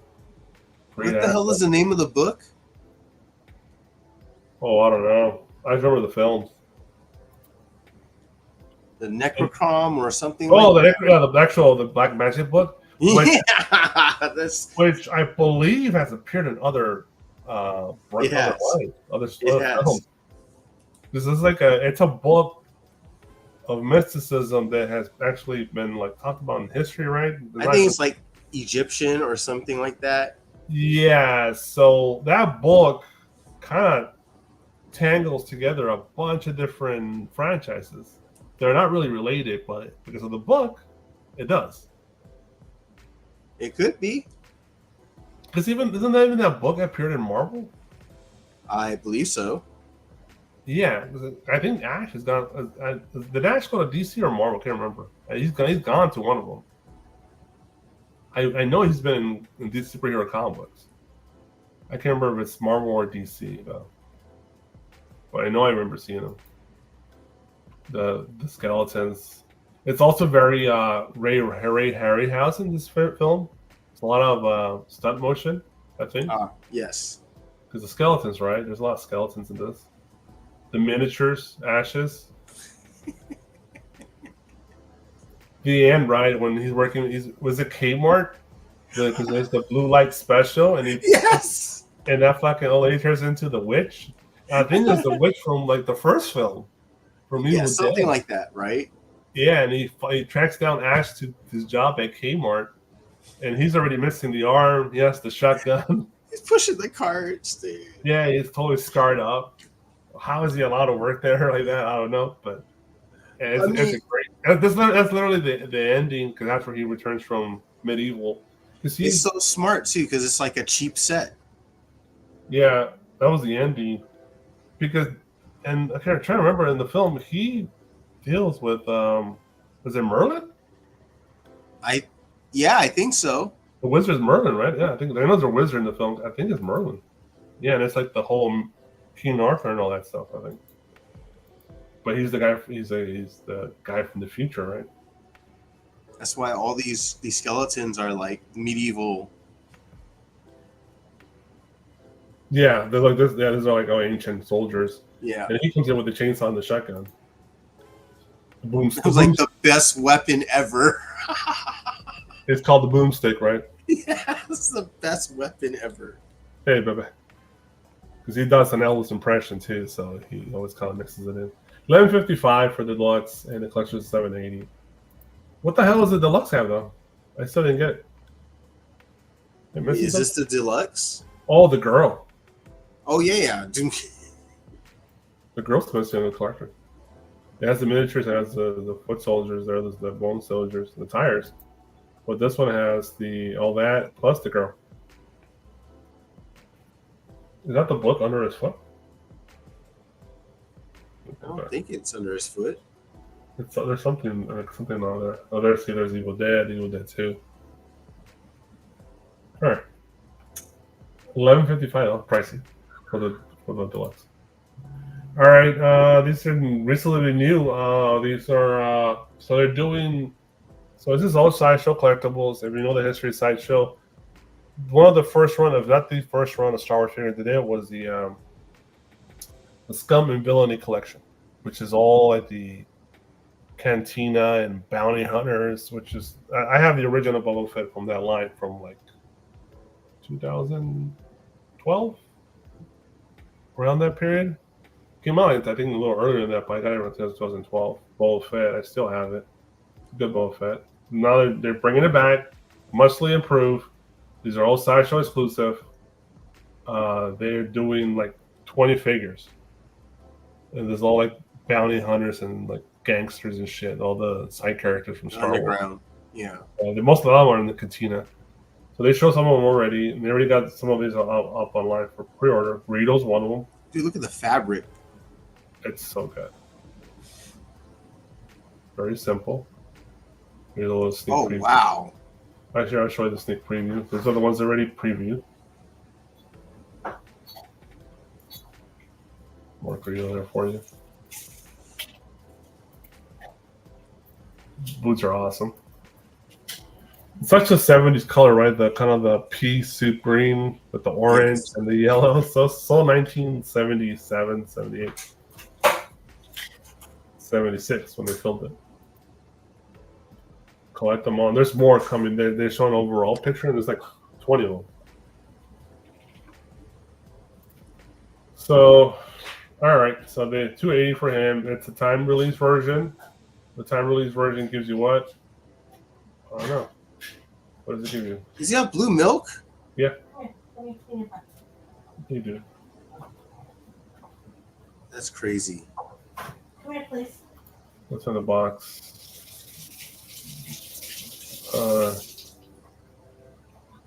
Let's say. Come here, please. What's the special edition? The blue milk? Is that what it is? Oh yeah, the hand with the blue milk cup. No shot. It's the same price point, I think, as the regular one, $280. They're both $280. So, but you got it's limited time. You have 3 days left to order that. If you want the blue milk, it's not a make or make deal, right?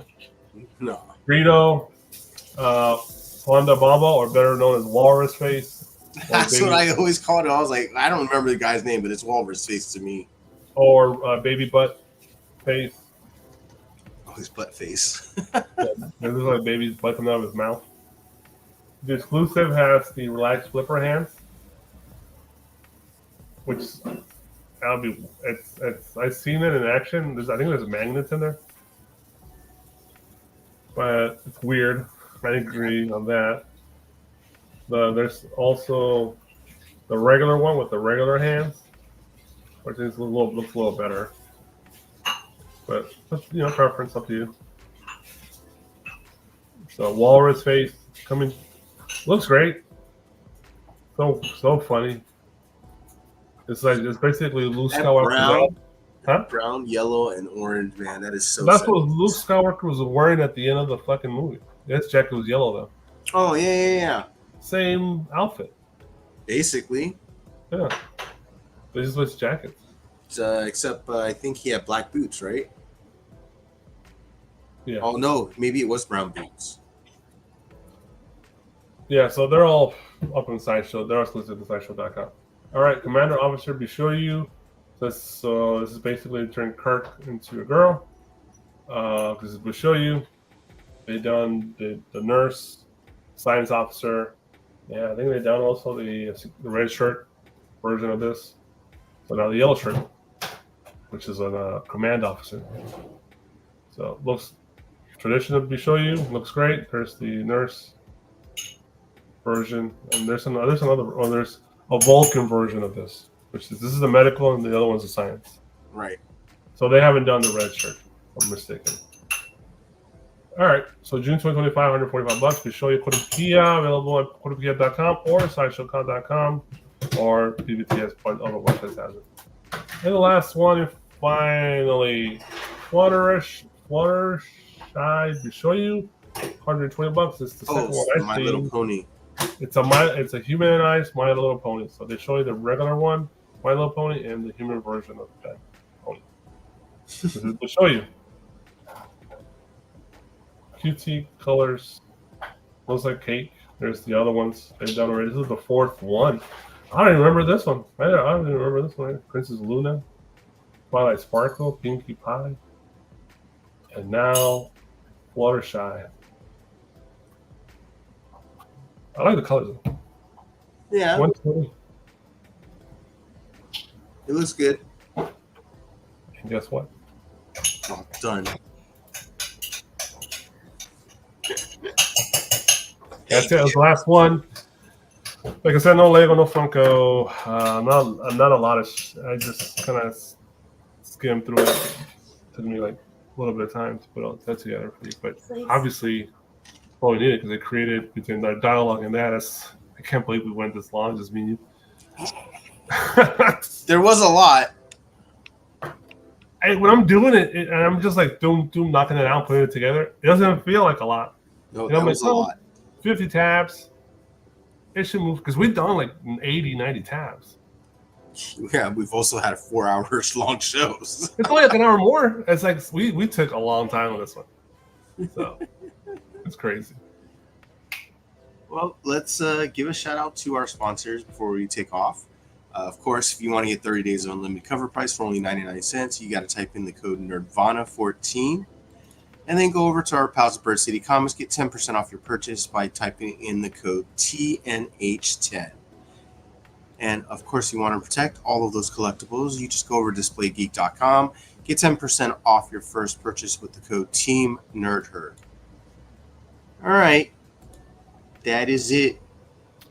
If you stuck around this long, we appreciate you. You're as crazy as we are. Thank you. Hopefully you got your house clean. You knocked out your homework, whatever you were doing. Doing laundry, cleaning the place. Yeah, doing something. Or you just had Oz on. And you're watching the rewind, thank you as well. Whatever amount you watch. You do forward what you don't like, that's fine. I do it all the time. And I do appreciate the comments in the comment section after the show goes through on repeat. So drop any comments. If you buy any of this stuff, let us know. We really would love to know if you purchase any of these items. Let us know what you got, and that'd be great. Definitely discuss it on the next episode. And hopefully Charlie and Steve can join us next weekend. I'm pretty sure what's next weekend. What's that date? We'll look at my calendar here. 7th and 8th or 8th and 9th? Wrong month. September 7th and 8th. 7th.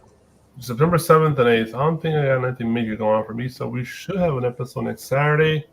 And if we don't miss a week, there'll be less tabs. So, so there you go. So we should be good for next Saturday. Hopefully everybody will be able to join us again and have go through this wonderful world of toys. Final thoughts, Jack, before we leave?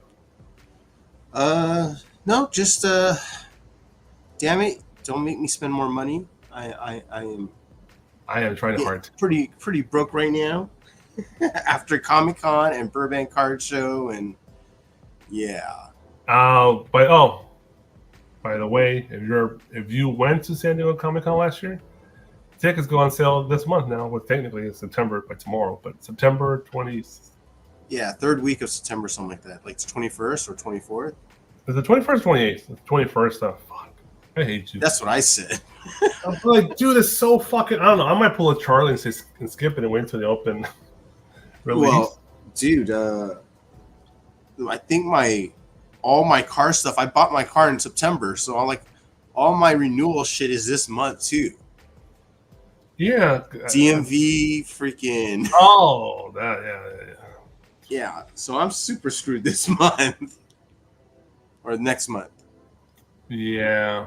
So basically, you gotta buy your Comic-Con tickets already for next year. It's the earliest they've done it. They usually do it in November or early October. Just getting greedier and greedier. They need the money up front further and further. Shoot, next thing you know, we're like, we'll attend Comic-Con, and as soon as we get out of Comic-Con, by the way, here's the tickets for next year. Watch not next year, maybe the year after. You'll be like, can you please? Well, they used to do this. They'll let you buy the batch for next year at the show. Oh yes, but that was before. Yeah, they used to allow you to do that. So that was a long time ago. They might do that. Actually, again. It's not that long ago, honestly. No, not really. Like 10 years ago, but yeah. And there's also LA Comic-Con coming up soon too. I don't know. We'll see. All kinds of shows. Yeah, fucking life. Can I just win the lottery? All right. Can I just get the triple auto card? Did you order that? Did you order the triple auto? I did put my lottery ticket in. Yes. I did do it. I was like, there's no way. I even put my lottery ticket in for the Shohei 4040. Oh, for the new one? Yeah, I saw that too, and I'm like, I don't know, I'm not doing it. Well, you're all in on cards right now, so that's fine. I mean, look, if I got a chance, I got a chance. I'm, most likely not going to win, but dude, the bounty for the triple auto card is crazy. It's just been going up and up and up. So there was a $100,000 bounty for it. Then it got up to like I heard 250, and then someone was offering straight up to buy it for $500,000. I think it just got doubled to $1 million. That's we're talking about the triple auto U.S. Olympic basketball card that holds Kevin Durant, LeBron James, and Stephen Curry. Stephen Curry. It's a 1-on-1 card. They printed a couple 100,000 cards. 580,000 cards. There you go. And they only printed one of those with the autos on it. Only one. Yeah, it looks totally different. And if it's $1 million, that's over $1 million. Because they were thinking initially a 10 PSA would give you $1 million. Now that it's raw $1 million. I don't know if it's a raw $1 million. I didn't look at the details, but someone said even 500,000 raw. It's crazy. Someone said Giannis onto I can't. No, Giannis offered 150. I saw that. Well, they said they upped it to double whoever had the highest bid. And the highest bid was 500,000. So yeah, it's $1 million. But I mean, he can afford it. It's a small investment for him. It's a drop in the bucket. And I don't even know why he would do that, because I'm pretty sure he can go get all of their autographs himself. Yeah, but that particular card, right? It's the first time that they've ever signed the same card. It's the first time LeBron and Steph ever signed the same card. That's so yes. Yeah. And it's Olympic card and all that. You guys, if you're interested, you can Google it. It's all over the internet. So. Yes. All right, enough spending. Thank you for your time, everybody. Have a wonderful night. You want to close out, Jeff? I'll say that bye-bye. And you yes, sir. Press the button. If you want to do it right, be a toy collector for life. Peace out, everyone.